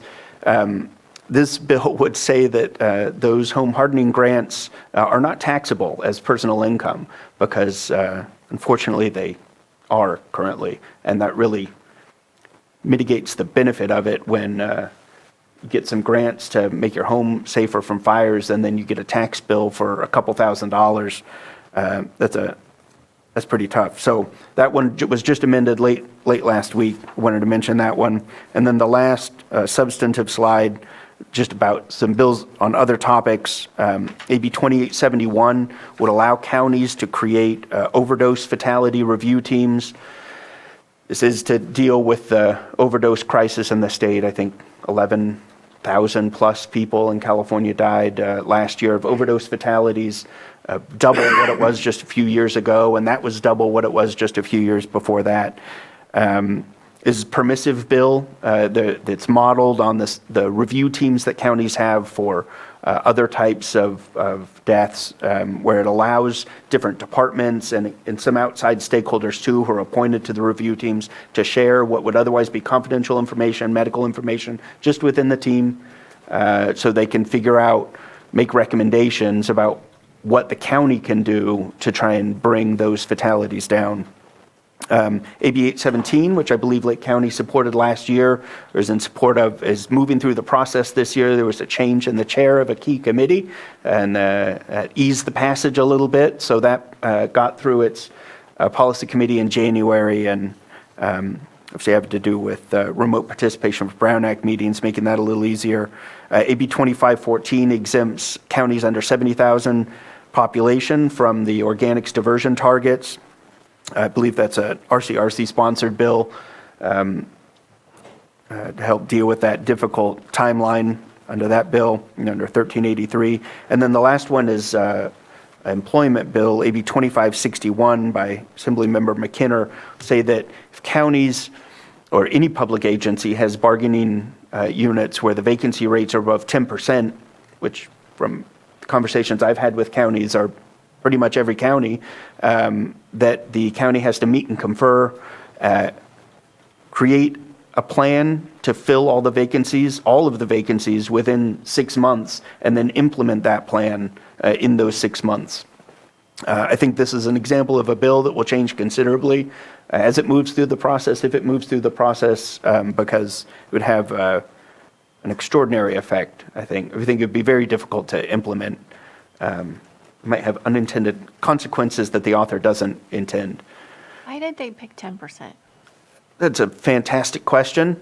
Maybe so that they would catch everyone up in it. It's a possibility because maybe it's different for some smaller cities, but I think there's some types of positions that for counties you're never going to have full, essentially, at least in the current employment environment. I know for a lot of counties, it's very difficult to fill deputy sheriff positions. You get into some of the jail medical types of positions, nurses and whatnot, especially psychiatric positions, and especially in jail. I mean, those are all very difficult positions to fill. There aren't enough mental health and behavioral health professionals in the state right now for anyone, private or public, at any level of government to hire. So I think some of those I think there are a lot of conversations that public agencies can have with the author, and you start in one place. You're going to negotiate. You hope to get. So maybe it's just a strong negotiating position to start from. Let us know how we can be helpful in that, because we would love to have 10% vacancy. Yeah, right. Yeah, a lot of counties I've talked to have 20, 25, even 30% plus vacancy rates, which is tough. And what are you gonna do? I would be interested to see what goes into the implementation plans, because I think a lot of counties would love to have some of those solutions that are doable and reasonable presented to them so that they could implement them. So I think the last slide is just a thank you for giving me the opportunity to come up and talk to you this morning. Happy to talk about any other state policy items. Happy to be working with you. It's been great working with your administration team, and of course talking to all of you about your priorities going into this year. Well, thank you very much for your presentation, and thank you for those private conversations as well, just to be able to initiate this process. Vice Chair Crandall. Do you have any information if they're moving or looking at reforming anything to do with AB 1054? From which year? Let's see here. I'll find it. It's right here. It's from the fire victims. I have the information right here, so let me pull it up. Yes, it was a bill that was created, I want to say. This was the one after the sulfur fire in 2017. 2017, 2018. This bill and this funding was put together because of the victims. However, the victims don't have the opportunity to access it as of now, so they're looking to see if there's anyone that's going to push or reform it so that they can access that funding and be made whole again. So, I'm meeting with others to get more information on this and also talk with RCRC to see what they have going. That's a great question. Let me look into it. I haven't heard about anything yet, but I do know that, as I said, Senator McGuire in his new position is hopefully going to bring some more focus to some of these items. I do think that the bill that I mentioned that wasn't on the list, SB 946, there's another important county bill that's SB 964, so it all gets a little confusing, but SB 946, I think will expand from what we've heard beyond just the home hardening income tax exemption. So maybe it will include some other items like this, either about fire victims or about community hardening, home hardening. Let me look into that and we'll get back to you. Thank you for that question. Anything further, Supervisor Green? Yeah, just a question more than a comment. I didn't see any cannabis bills in there. This is a cannabis regulating county. And on occasion, we get questions from our growers and concerns that may track closer with the state regulations and the Department of Cannabis Control, the state excise tax and what have you. So I know this board has not previously signaled that we would like to do at least some minor tracking of cannabis bills, but if we're going to be serious about supporting our local growers, we have to not only take ownership of our local regulations, and we're well along a process where we're going to be redoing our local ordinance, but there are much bigger issues at play at the state level. that I don't necessarily know our local grower base has a full appreciation of, and I know I don't have a full appreciation of, just because we haven't had the opportunity to talk in a venue like this and say there's a lot going on. And I know Senator McGuire in his new position represents not just Lake County, but several cannabis producing counties. So I don't want to put a whole new division on you or expectations, certainly not with the consensus of the board, but I'm personally interested in tracking cannabis legislation. There's a lot going on at the state level that can benefit our local growers. There is, and that's been a fairly active area for a lot of legislation the last 2 or 3 years. There are a lot fewer bills introduced this year on it. I think there's a lot going on at the agency level, right, at the department level. My sense is that the legislature feels like they've done what they were going to do. There could still be a couple of bills that pass, for sure, but it seems to be less of an emphasis now than it has been for the last couple of years. But we will be sure to keep an eye on it. In fact, I realized when I walked into the room, you know, the memories hitting the last time, I believe it was the last time I was here, which I was at CSAC at the time, it was a number of years ago, was when the first cannabis ordinances were first being proposed, and the room was considerably fuller than it was the first public hearing in front of the board of the first set of cannabis regulations for the county, and it was packed in here. It was raucous. It was a good time. So anyway, I'll keep an eye out for it and let you know if we see anything that. I think 820 is doing pretty good. When it passed 36-0 in January as well, and that has to do with the Senate Bill 820. It has to do with search and or seizure of property provisions currently applicable to unlicensed manufacturing. It's based off of the moonshining situation for unlicensed commercial cannabis activities. That's one of them, but I know you're referring to more like regulation with cannabis, but this is illicit grows and things like that. So it's still moving along. It's sponsored by RCRC too. Yeah, that's good. I know, and the illegal grows have been an area of increasing interest. You know, it affects a lot of other areas, right? It affects water.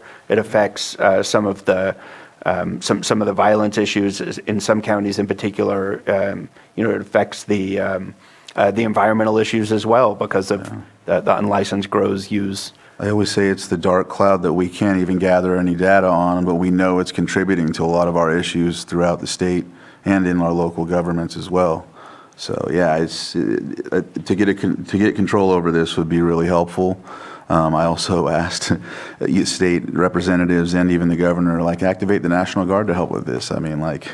Yeah, and I know former CSAC president from Riverside County had this as, you know, was something that Chuck Washington was something that he brought up quite a bit during his presidency because they have a big issue with it in Riverside County as well. They don't have a big lake in Riverside County, and they, you know, a lot of canyons with chaparral that people are doing this in. So he was able to push that quite a bit. Good to see that it passed in January. You know, as the second year of a 2-year session, any bill that didn't make it out of the first house in the first year, it has that end of January deadline to do so, or it's dead for the 2-year session. So, you know, with the leaders changing, a lot of the chairs changing. I mentioned it with AB 817. I think more 2-year bills passed out of committee in January this year than do most years because of some of those committee changes. What about insurance? Yeah, and it's a tough one because you both, right? We want everybody to have it, and we want everybody to be able to afford it. It's tough to force the insurers to stay in the state, right? And it's, you know, we have people now who feel like they live in an urban area who are being canceled, right, by their insurance companies. Harder. You know, in a not fire-prone area, they feel that way. It's harder in the areas that are more prone to wildfires. The insurance commissioner is taking a while to make some of the changes, but it doesn't seem that there's a way to change the system that meets all three of those requirements, right? Because the SAFE plan has extremely low liquidity right now with extremely high liabilities. And so they need to figure out a way to both, they were supposed to be the insurer of last resort. I mean, you guys know this better than I do. Last resort, it has far more policies on it now than it was ever designed for. And there was a hearing, I think it was last week, maybe it was the week before, where they talked about how much money they have to cover those liabilities, and it is not a sufficient amount of money. And in addition to that, we need to bring even more people onto the plan. There are bills to require the plan to bring on, I would call multifamily, mostly condominium developments, to allow them to bring on commercial policyholders. All those things will increase the liabilities. Hopefully, it can also increase the amount they have to cover those liabilities. But, you have to raise the rates or the insurers won't stay. If you bring down the price at rate, all three of those things pull against each other. So I think it's an area, maybe one of those rare areas where there's a lot of focus, but very, very few actual bills, because there's, on some of the things, homelessness, housing, there's 1,000 ideas about what we can do to make it better, right? Or to change it in ways that would maybe help a little bit or get out of the way at least. And this is an area where we just need one solution, but I don't think anybody now quite knows how to get there. So the insurance commissioner has, started to make some changes to the FAIR plan, but it's going to be a tough go. And how the offloading isn't going very well either. No. Yeah. Okay. Any further comments, questions? So I do have one thing that's not on here, and maybe I'm asking you to look in a crystal ball. I believe that we have been told, I don't know if it's from the governor's office or LAO, that we should be anticipating multiple years of deficits, not just this single year. Mm-hmm. Do you have any more information that you can provide as to what is being projected for the state to help us better prepare? I mean, this is great that you're looking at the bills and those things that could change, but the finances, when we're doing our budgets and preparing, is also very helpful. Do you have any further information on where we stand and how that's being projected at this moment in time? Yes, for the state anyway, in the ways that it might trickle down. You're right that it's a multi-year problem, and it's not one that will go away on its own. It's at this point a permanent structural deficit. So while the 73 billion or 58 billion or whichever the numbers you want to take, as I said, those represent kind of a 3-year budget problem because of the IRS delay in the deadline for filing taxes, but that it's not 3 years. That's 3 years up to now. Going forward, about 24 to maybe on the high end 30 billion is an ongoing deficit. So they both need to make one-time cuts, which are the easier ones to make. Those are some of their deferrals and whatnot that they're proposing. But they do need to find 20 to 30 billion dollars in permanent solutions. The way that Prop 98 works for school funding, some of that is close to automatic when the state's general fund changes. Not to say that schools won't ask for those cuts not to be made, or at least to be mitigated. But Prop 98 provides a minimum guarantee for that funding, and the minimum goes up and down depending on the state's general fund performance. But that still leaves tens of billions of dollars to deal with. I think we do know from experience that tends to trickle down in the way that the revenues don't always. When the revenues are high, that the deficits do tend to. And that's where we saw some of the cut proposals, right, to the single allocation for CalWorks, to some of the deferrals for some of the bridge housing programs or other housing programs. We know that HAP does not, is a 1 year at a time. It's not permanent for the homelessness grants from the state. And, there's no proposal to make them permanent. I think it's entirely possible that those are significantly reduced or go away.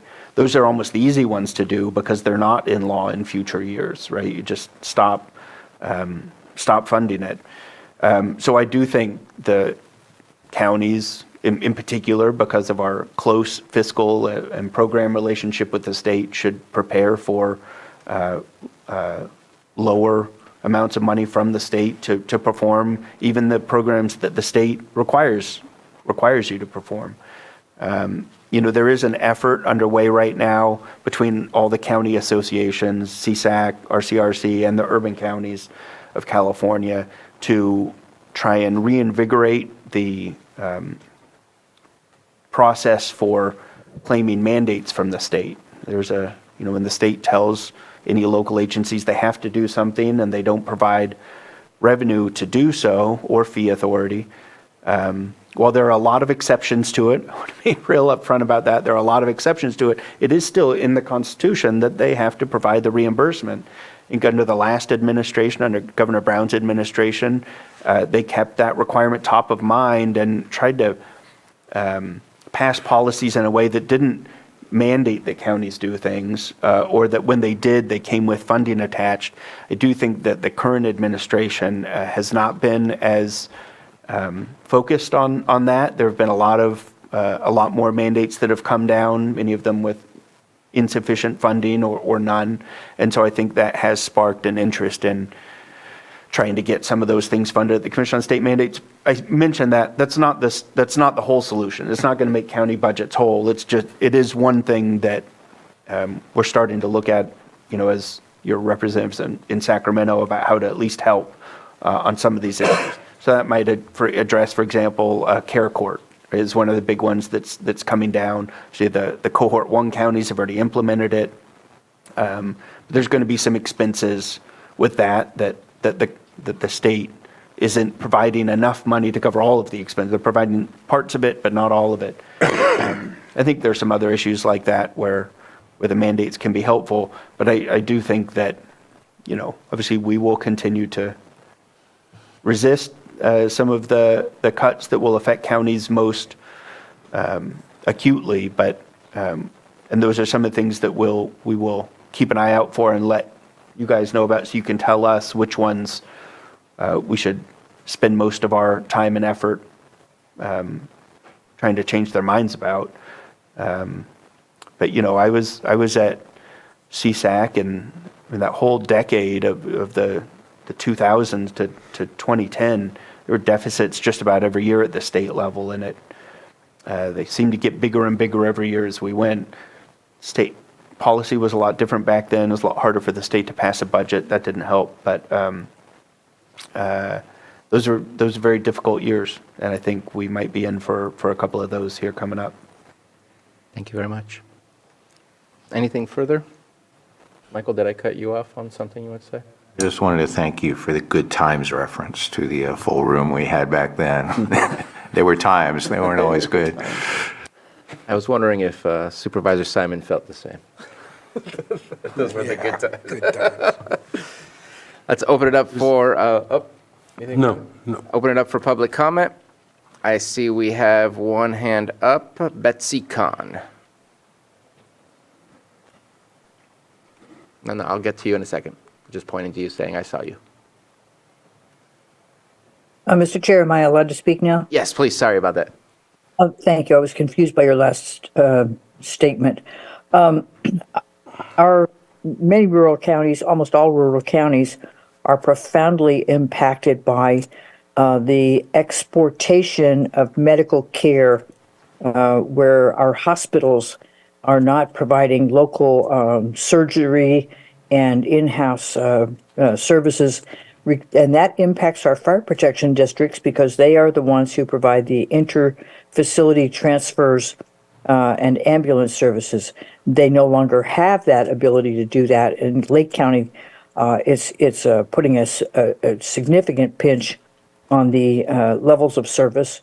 And I wonder if there's any area of legislation that is working on addressing those issues for us. Thank you for your comment. Would you be able to answer if there is such legislation that is looking at that? I can't think of any offhand. There's certainly a lot about healthcare generally. I think the issue that I've heard about the most among, I mean, there's a lot of focus on the behavioral health and mental health care, of course.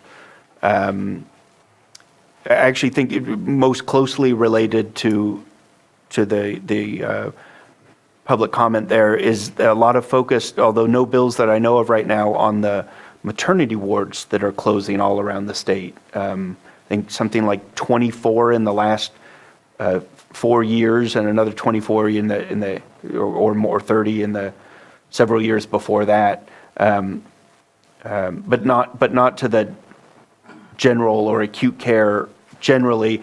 There was the legislation that passed last year that created a $700 million fund for hospitals, public hospitals that had, not just public, sorry, that had either recently closed or were in danger of closing. The state got that out fairly quickly and got most of that money out to hospitals that were identified as that. I mean, there are a lot of pressures on the hospital, I guess, industry right now, financial pressures in particular, partly because of COVID. Partly COVID just exacerbated some of the existing ones. So sorry, I don't know of legislation on that specific topic, but hopefully the money they passed last year helped some of those stay open, and we'll continue to look for it. Okay. And then also as a response, I know that the Health Steering Committee that I'm a part of at NACO did pass a resolution to increase reimbursement rates to EMS transport. Okay. And so that one is kind of seeking a congressional individual that might take interest in taking on this bill, and NACO staff would be working with them. And so I'm following that. I actually co-sponsored that, and so I would like to see that happen, and that could be potential change coming from the federal level that impacts Medicaid, which would trickle down and impact all the way down to the state of California. May not be the one piece that needs to happen to solve the problem, but it's definitely a piece of the problem, and hopefully that will go through. I saw a hand in the room. Please come on up to the podium.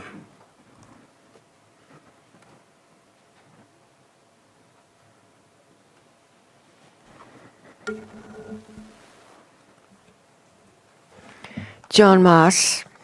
I survived the Valley Fire, and I'm curious about the home hardening grant, where people get FEMA grants to harden their homes against fire.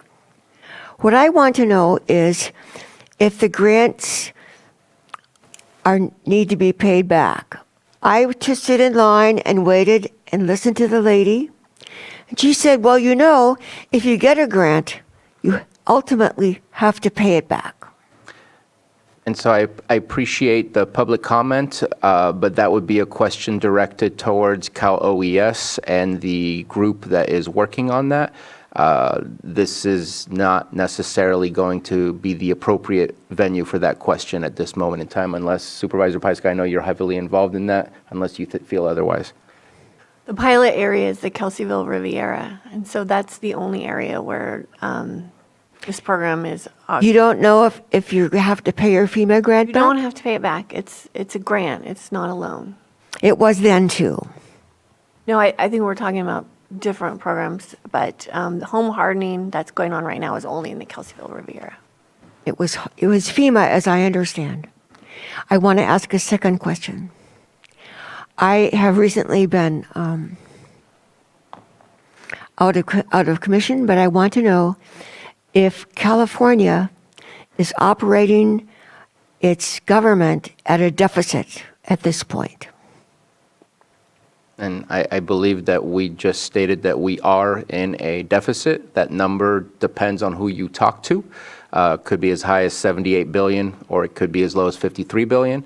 But at this moment, it's a matter of how much money is being paid in taxes and how much they are collecting. in order to say whether they're working in a deficit or not. We are definitely in a deficit year, and Mr. Neal. California as a state. If you want to add to that, Mr. Neal. I'll just make one quick comment through the chair, that there is a provision in the California Constitution that requires a balanced budget. Unlike the federal government, the state cannot carry a deficit across fiscal year. The budget for any given fiscal year has to be balanced. Gotcha. So the deficit that's why we have to fix the deficit instead of just acknowledging it and moving on. So that's your answer. Thank you very much for the questions. And thank you, Mr. Neal, for helping me out.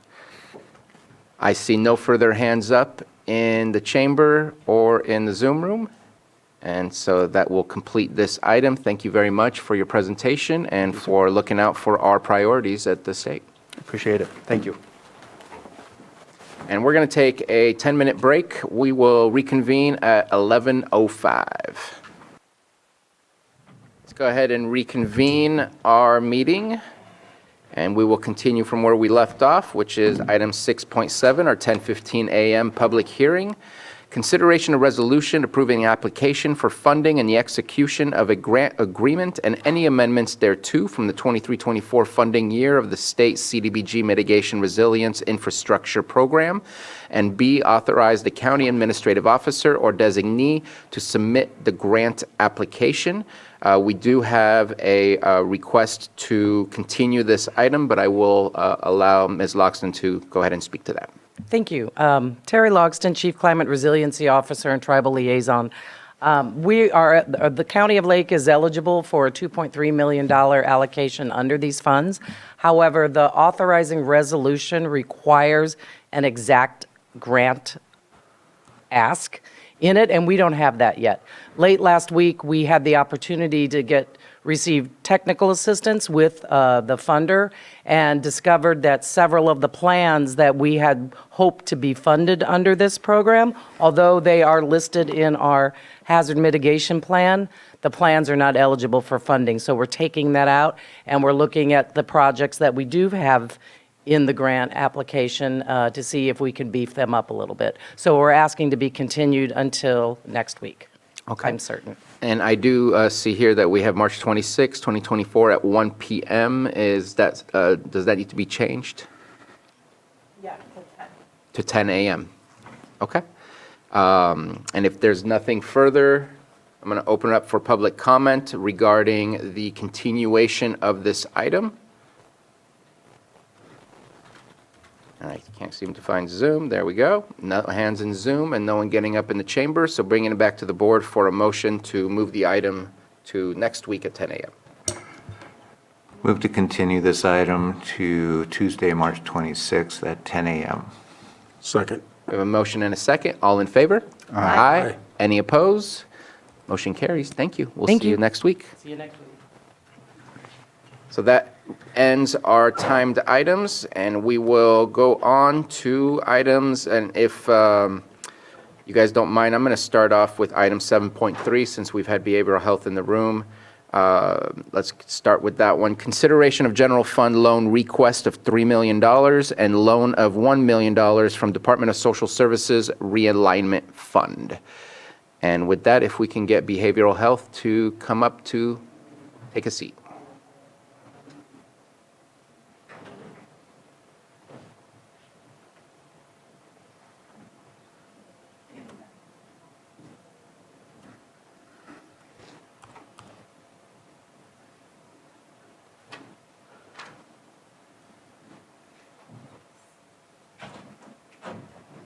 Good morning.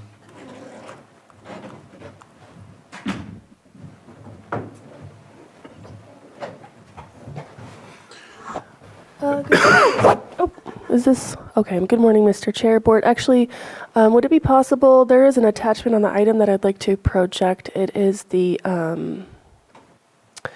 revenue. No, it's the claims one. The dashboard. The dashboard. There's.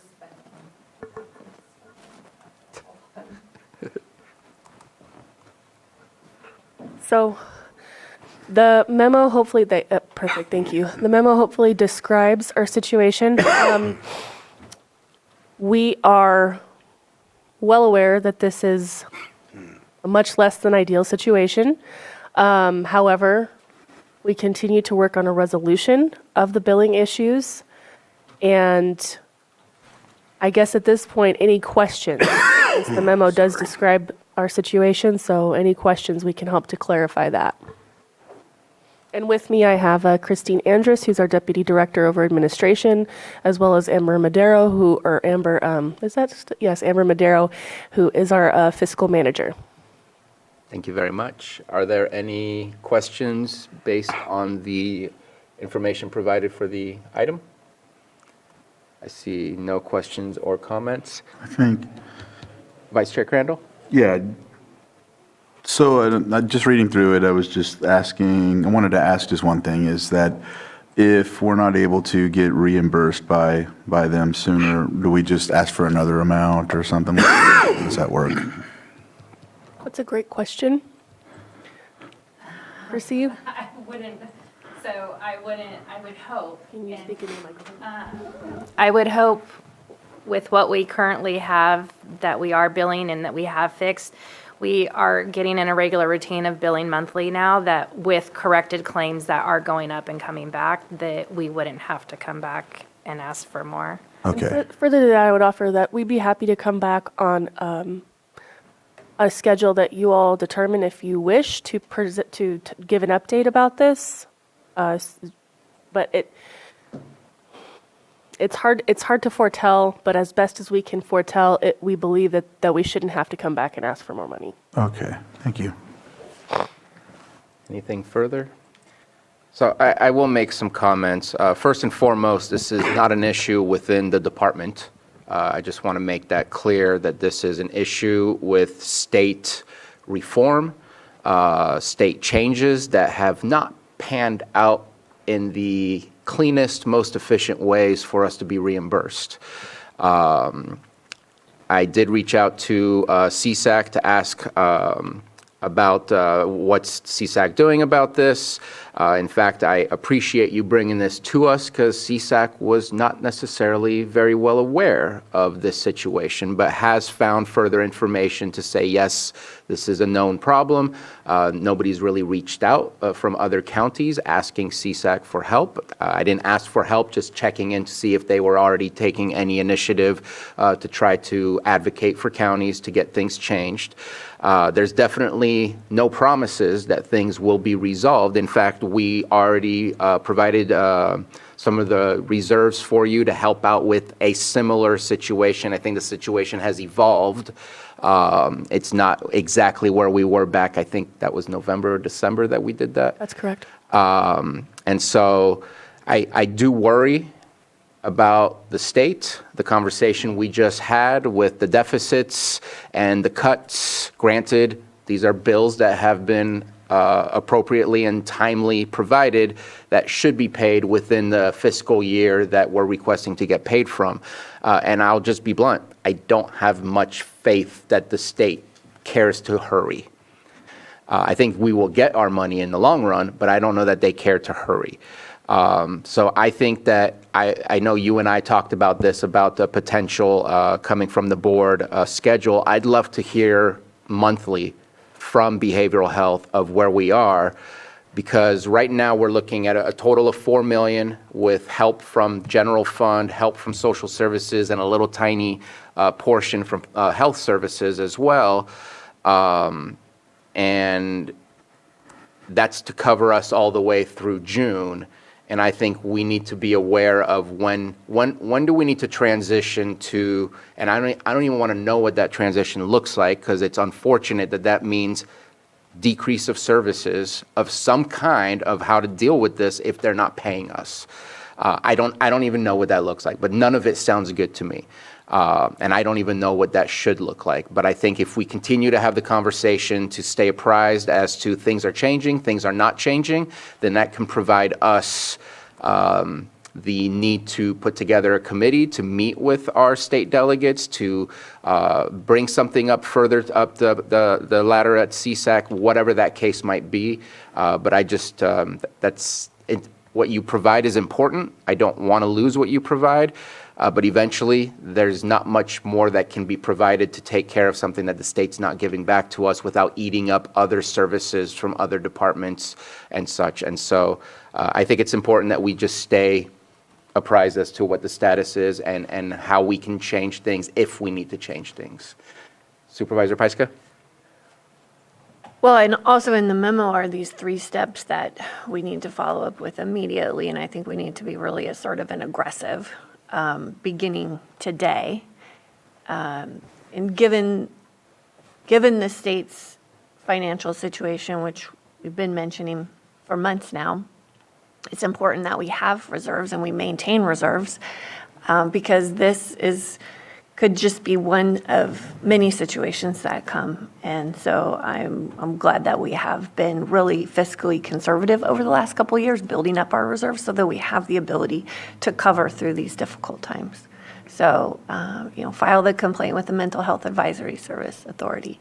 Report the situation to the California Board of Health Directors Association. Explore support available from our state legislative delegation and CSAC and RCRC, and just hit it as hard as we can starting today.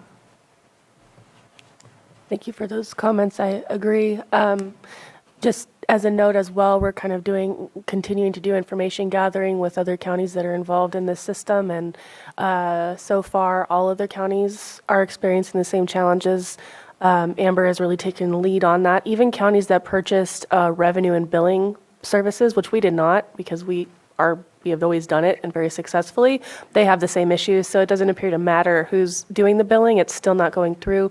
And of course, I'm really glad for you to reach out. We'll continue this, but it is kind of wild because of the 1.5 billion claims that are registered in the system beginning July 1st of last year, of the fiscal year, only about 30% of that has been paid out to counties. So whereas the others, counties have got to be feeling that pinch somewhere. So I feel like we're probably the first to come forward. It's an uncomfortable position to be in, and but we've done our very best, and so we can say that we've done our best, and this is just our position. So that's, hopefully this, I don't want to say opens the floodgates for other counties to come forward, but I kind of hope that it does because we're stronger together. Yeah. Mm-hmm. Any other comments? Supervisor Green? Yeah. Just playing devil's advocate, in the memo it notes that other counties have suspended payments to the contracted providers. Obviously, we don't want to do that, but that seems to be the more common practice than what is being proposed here. So just for my own education and the public's education, why not suspend payments to contractor providers, or alternatively, why not suspend or throttle back new services? Because it sounds like we're going to get some traction finally with this new payment system. So right now it's just all loan all the time. I'm just curious, are there internal billing practices such as suspending or throttling back new services that could be considered or should be considered? And I'm only asking that because other counties have not chosen to proceed as you're proposing today. Well, can I just answer? I don't think we want to get into a situation where we're defaulting on our contracts. Yeah. Ever. Biggest impact of pulling back services would be our children. So you would have RCS children, foster care children, LCOE, Lake County Office of Education children. Those are the big ones that we bill on that we would that have thanked us for not pulling back on our contracting because RCS has been impacted for not being paid already by other counties. So it would be our children who are affected if we pulled back on our contracted providers. It's also I'm sorry, Mr. Chair. Please. It's also our hospital bills. Yeah. And we're working on some data to present about that. But it appears that our hospital costs have dramatically increased, and that's due to both rate changes but also utilization. And so the increase in expense that everybody is feeling right now is where we feel that, and we see that too. Expenses have increased across the board for all services, and so there could be some advocacy we could take. I don't know how successful to pause increases in rates with the hospitals, but they have their own lobbying, so I don't know. We're also impacted, and I just want to give a heads up that the Department of State Hospitals, where we put some of our most sick and also dangerous people, those who are on Murphy's conservatorships, which is like they committed a felony that's pretty bad and they have to go to the state hospital because they're incompetent to stand trial. We presently have 3 people at the state hospital. And last year they implemented a sanction program where if you went over your quota, which our quota is 2, that you would get a sanction. And so that sanction's about $100,000 per person. And so we are probably going to be sanctioned as well.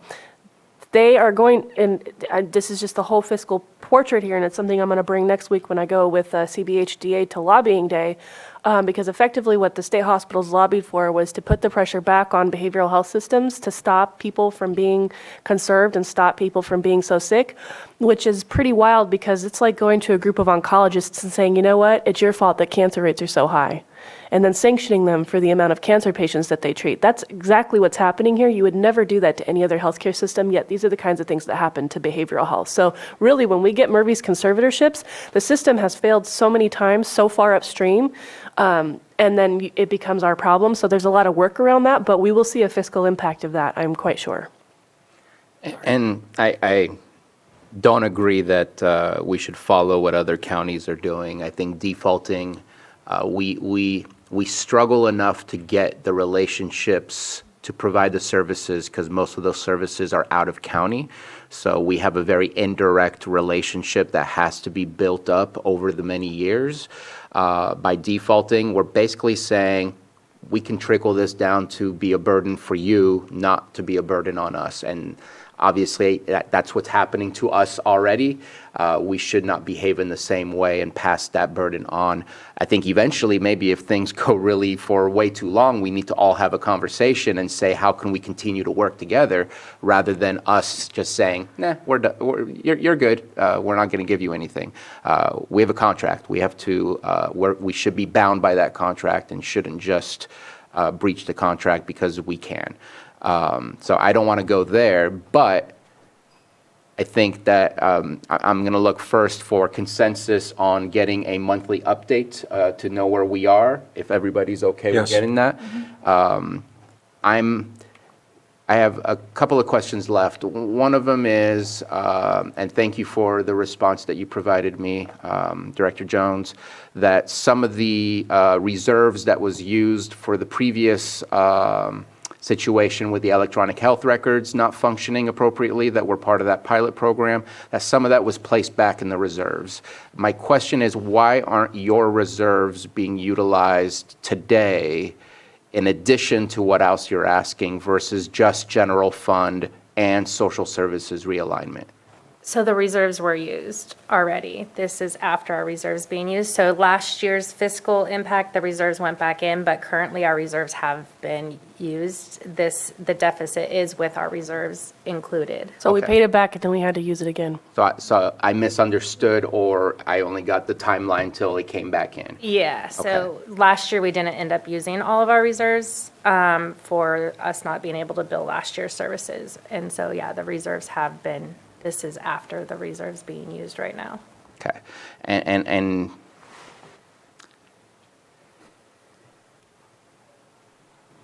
there's an equity issue in anything that's going to impact your department that I'm very worried about. It's the, maybe it's offensive what I'm about to say, but it's those that struggle the most that are going to be impacted the most, which seems to be the typical process of how we do things when we have to look at what do we have to change to stay within the black.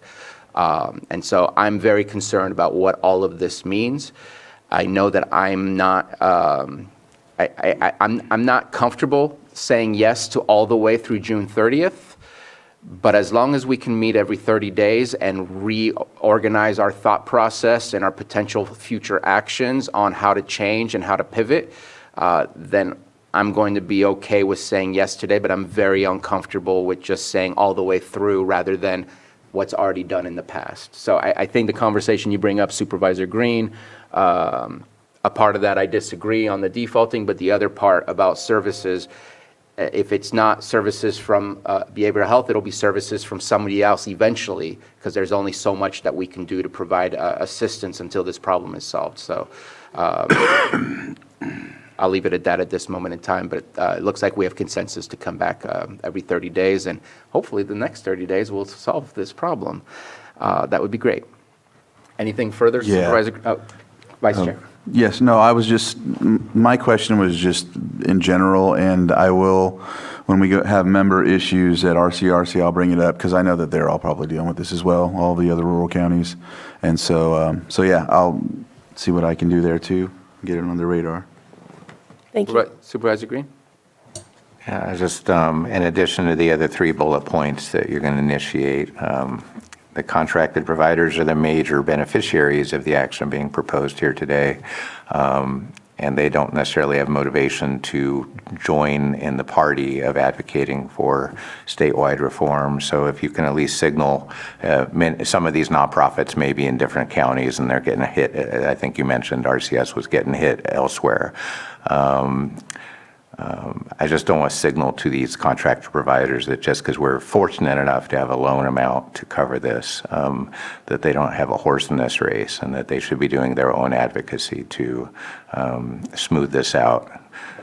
Because it is fortunate that we can do this, but I guess the reason many other counties are not able to do that is we can't count on that. So definitely the providers have some need to advocate on this. I don't have a problem with that. The louder we can make our voice be, the better. And in the long run, it's looking at their bottom line as well to advocate with us. Yes, due to the good relationships that we've built with our contracted providers, we can, have those conversations with them, and I suspect they would be supportive. Thank you very much. Any further comments? Let's open it up for public. Anyone from the public wish to speak on this item? See no one in the chamber. We do have Patrick Sullivan, who may be speaking of liquidity. Good morning. The issue I wanted to raise, and it's not specific, I guess, just to this topic, but with the state in general being delayed in making their payments, is that there is an impact on our treasury pool in this, in that when we loan money to the state, we do lose out on the earnings associated with that. And as the state goes deeper into deficit, if they start delaying across multiple programs like this, traditionally they have not recouped, we have not recouped any sort of earnings loss from them. And so on $5 million, for instance, over the course of the year on our current rate, that's going to work out to about $150,000 in general fund impact. So I realize we're a rock and a hard place, and I'm not saying the board should do anything different, but I think it's just something I hope we can keep in mind as we work with the state, because this impact will continue to expand across programs. And while you're there, Mr. Sullivan, I kind of jokingly said that you may speak on liquidity, but that was a question that I had in my mind, is that we do have some of our reserved funds in some, whether it's 3 months, 6 months, whatever the term is for the funds that have been invested, $4 million. Just want to check in real quick as far as its availability, especially over the course of the next 2 to 3 months. We can definitely field the $4 million. I think my concern would be is if the same request is going to start coming from other programs as well, I definitely would want to be aware of it, because we would potentially need to restructure and make some decisions over the next few months about how we're going to approach it. Yeah. So I guess that's just where I'd say if we're talking to the state, there's a very real impact here on another front. And I do know I spoke to Director Jones about this in my 20 years ago when doing medical billing. There is precedence for interest for payments that have been held onto for a certain amount of period, and I think that we should be looking into that as well, because we are having to do things right now that are slightly uncomfortable. Glad that it's available, but very uncomfortable to do, and especially if we're missing out on investment opportunities as well, that this is an impact, other indirect impacts as well. And so I don't know what that means or what that will end up being, but definitely I think that should be a topic to discuss as well. And so I'm going to go ahead and close public input since there's no more hands in the Zoom room or in the chamber, and bringing it back to the board. And at this moment in time, I know it says that we are going to approve. Are we doing both this approval and the next approval as well? I'm looking at CAO Parker, or maybe I should be looking at Ms. Moreno. I was going to, if right now you're just doing the 7.3, which is to enable. The 7.3, which is to agree to enable and move forward with the resolution, and then we'll bring Casey up for the actual action of offering the resolution. So basically, the motion for this opens up the next item. Correct, sir. I know it says loan, which is a little awkward in the sense that loans usually come with a term and come with some other, it feels more like a borrowing between departments. What's the terminology here? And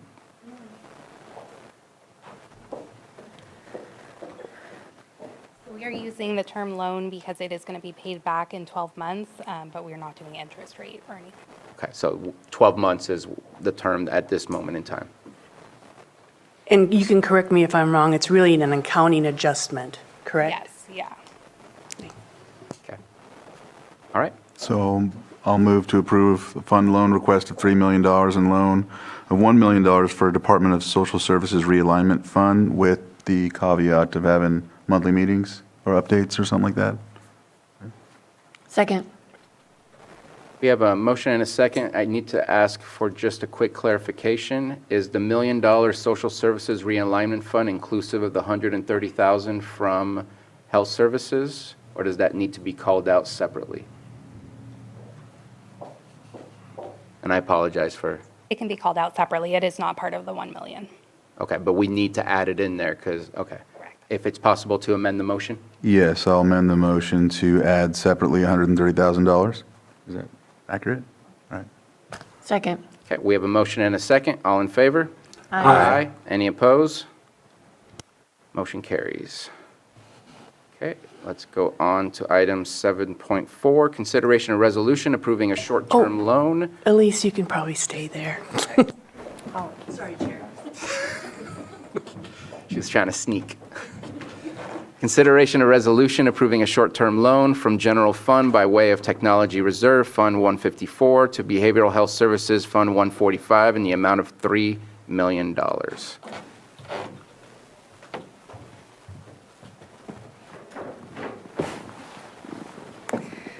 No. So after review of the reserve accounts and what is available, we found the technology reserve was the one that was not anticipated to be needed to draw down any of those funds in the next 12 months. So we feel it's safe to pull $3 million from that and allocate it to behavioral health. Okay, and that's the LATCF that No. was originally set for that, or is that a separate? That's a fund? separate one, yeah. This one's the technology, which is mostly going to be used for the auditor for their new accounting software. Diego Parker? Thank you. I also want to note, or we should note that we did work in conjunction with the Auditor Controller's Office in this discussion and recommendation. Any questions or comments? Supervisor Green? Just a question. I guess I was looking for a companion reso for the 1 million from social services. That transfer doesn't require a reso? No, it does not. Thank you. Thank you for that. Let's go ahead and open it up for the public. And I see no hands in Zoom and no hands in the chamber. Let's bring it back to the board. I offer the resolution. And the resolution has been offered. Supervisor Simon? Yes. Supervisor Crandall? Yes. Supervisor Green? Aye. Supervisor Pyska? Yes. And Supervisor Sabatier? Aye.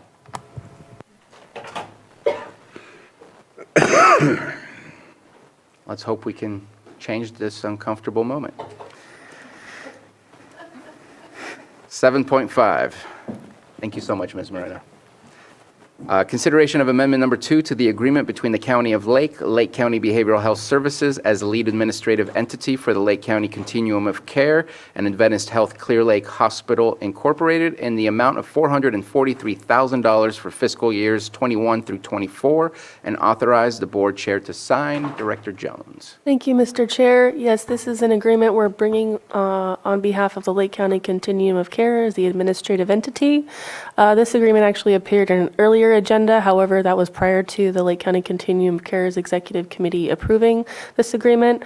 Effectively, it retroactively reimburses Adventist for services provided within the purview of the ESG, Emergency Services Housing Grant, for housing navigation services. That's what I got.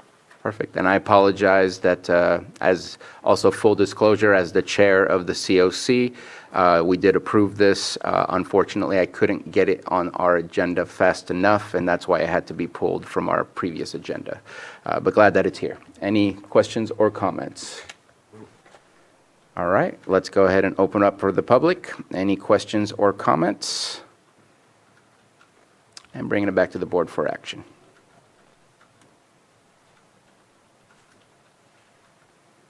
Move to approve amendment number 2 to the agreement between the County of Lake County Behavioral Health Services as lead administrative entity for the Lake County Continuum of Care and Adventist Health Clear Lake Hospital, Inc. in the amount of $443,000 for fiscal years 2021 through 2024, and authorize the chair to sign. Second. We have a motion and a second. All in favor? Aye. Any opposed? And motion carries. Thank you very much. Glad to see that one checked off. Okay, we have calendars. That is our last open session. Oh, I'm sorry, I skipped 7.2. That's right. Thank you very much for reminding me. Consideration of appointment to the East Region Town Hall. We have one applicant. Any comments? This is the first time this council has been full for a long time. I'll just say that. Congratulations. Yeah. You need that for helping you with quorum. Yeah. Any other comments or questions? Let's open it up for the public. Comments or questions? And let's bring it back for action. Mr. Chair, I move to approve the appointment of Maria Can to the East Region Town Hall. Second. We have a motion and a second. All in favor? Aye. Any opposed? Motion carries. Now I believe that we've completed all the open session except for calendars. Who wants to go first? I'll go first. Sure. LAFCO tomorrow. And then Thursday, looks like I have a clerk and PG&E carbonizer discussion that's going to be happening. At the RRA meeting yesterday in the city of Clear Lake. Thought that's, was a good meeting. We're continuing to move forward with some of the conversations we're having, whether it's biomass, other opportunities with the RRA. Also attended, like I said, this weekend, the Lower Lake Action Committee group fundraiser. I thought it was a really good event. Saw Supervisor Sabatier there, and man, the house was packed. So that was a good place for the Chipino dinner. Thursday, Friday, have a call with CAO Susan Parker. And then also wanted to report on the Workforce Alliance in North Bay. I had that meeting last week on Friday here in the courthouse, and continuing to move forward with, the JPA members and, continually moving things. There are a couple of projects here in Lake County. There's going to be a nurses recruitment and talking about that in April. I think it's April 18th. I could have the wrong date, but I'll make sure to get that out. It's going to be at Robinson, talking about recruiting the workforce, here at local rural communities to get that nursing positions filled throughout the county and in the public. So, interesting that we're doing that. Also, in Lake County, also approved submitting a grant for $6 million in workforce in coordination with Terra, the work group being done here, something that's been talked about for a couple of years, but we approved that also at the Workforce Alliance in North Bay. So back here on Tuesday for the meeting. And that's it. That's all I have. Thank you very much. Oh, sorry. And a meeting to look at a piece of property in the Middletown proper area, right downtown. So going to meet with Sutter Hospital, have a conversation. Don't know where that goes, but wanted to report that too. Awesome. Supervisor Green? Yeah, thank you. You already mentioned this at the start of the meeting, but the swearing-in ceremony Friday, Sheriff Howe, Under Sheriff Bingham, and just seeing all those new deputies coming online, it was really, I know it was important to them, but I think it was important to us as supervisors, just seeing such a hopeful, uplifting ceremony and understanding how significant it is to finally have a lot of new hires in our department. That just really spoke to me quite a bit. I also want to thank everyone, including Supervisor Crandall. We had our last Community Visioning Forum Planning Committee meeting last night, and that's been kind of a multi-year arc. It's been a privilege to serve on that, and I know the report will be coming to this body hopefully in May, and so thanks to everyone who participated in that. I have a note about an IFT only. I don't know if there's an EMCC meeting attached to that, but Supervisor Sabatier, I'll check with you on that. Looks like a Blue Ribbon Committee for the Rehabilitation of Clear Lake will be meeting at 10 a.m. at Lakeport City Hall on Thursday, so I'll be attending that. Friday, I'll be meeting with Director Arton from Health Services for a little orientation. If I'm feeling really frisky on Saturday, there's a bingo fundraiser for Lakeport Senior Center from 5 p.m. to 8 p.m. So it'll be a big old bingo event. And then I don't have an agenda yet, but it looks like Monday, Scotts Valley Community Advisory Council. We should be meeting at the Women's Clubhouse at 5 p.m. And that's what I have. Thank you very much. Supervisor Pyska?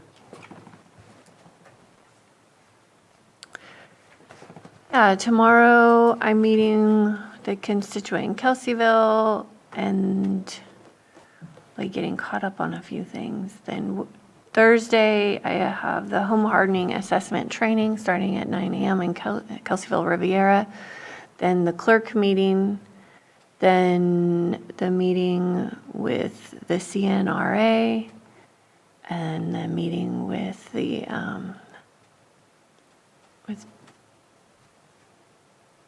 our public health director, and then Cauberry Council.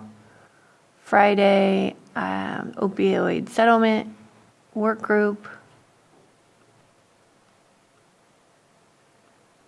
And then Monday, my meeting with CAO Parker. Vice Chair Crandall? Yes.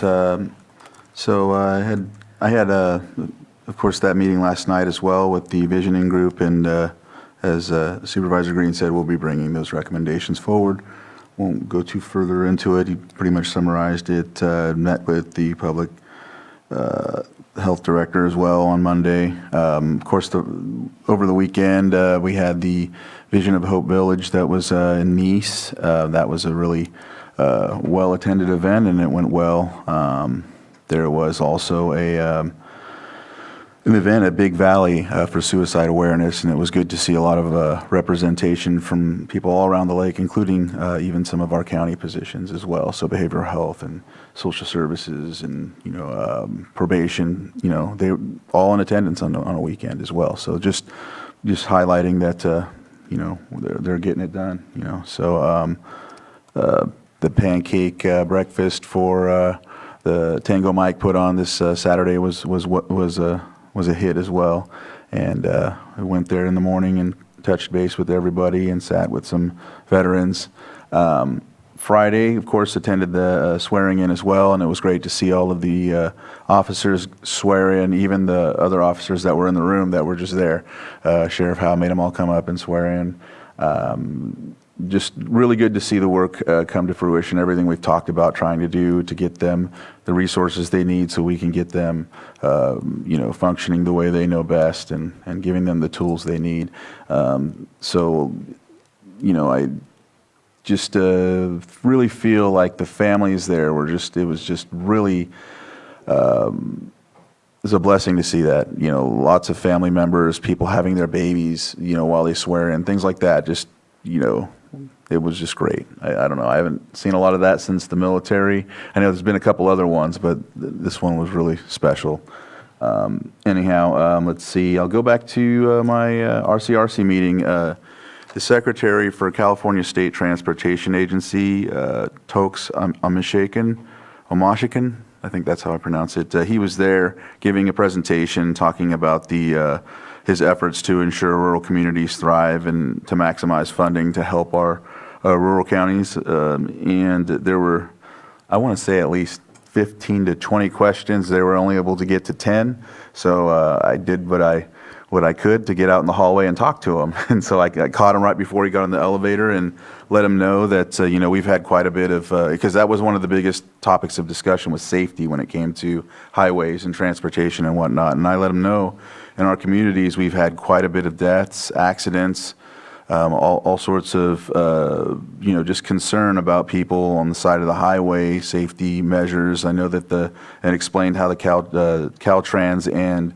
collaboration with CHP had put together a grant to get the rapid rectangular flashing beacons on Highway 20 and among other spots to help. But I also emphasized Highway 20 would probably need a little more than that when it comes to these measures, because a lot of the people, despite the South County, they're making those measures to send more traffic around that way. There's still people that come through that side, and it would be ideal to look at the high-intensity activated crosswalks. And it was pretty open to hearing that, but what was even more impressive was his secretary was knew Highway 20 and mentioned Nice Frosty and says, I think you guys do need that. Your county does need that type of service around the lake because you have a lot of crosswalks that cross the lake. So made a connection there and emailed and hopefully keep pushing that. But I do know at least at the minimum, we are getting the rapid rectangular flashing beacons because of the grant with CHP. I just was like, I think each town needs a hawk as well, because that stops traffic and gives more safety to it. But yeah, no, it was just an opportunity, and it took that. That was the RCRC meeting. Everything else basically was kind of some of the things we talked about with the bills and whatnot. Some of it was brought up there. There was other cannabis measures I seen too that I'll send to you. Let's see. We have tomorrow agenda review West Region Town Hall in Upper Lake at 5:30. Thursday, Blue Ribbon Committee. Then if I can fit in the EPA Farm, Ranch, and Rural Communities Ad Hoc Committee. I think I have a meeting here at the office with County Council. Tango Mike will be in the evening. That's where we'll be presenting the proclamation that we passed last week for them for their 21 years. So we'll go there and read that off and send all of those to the soldiers that are deployed.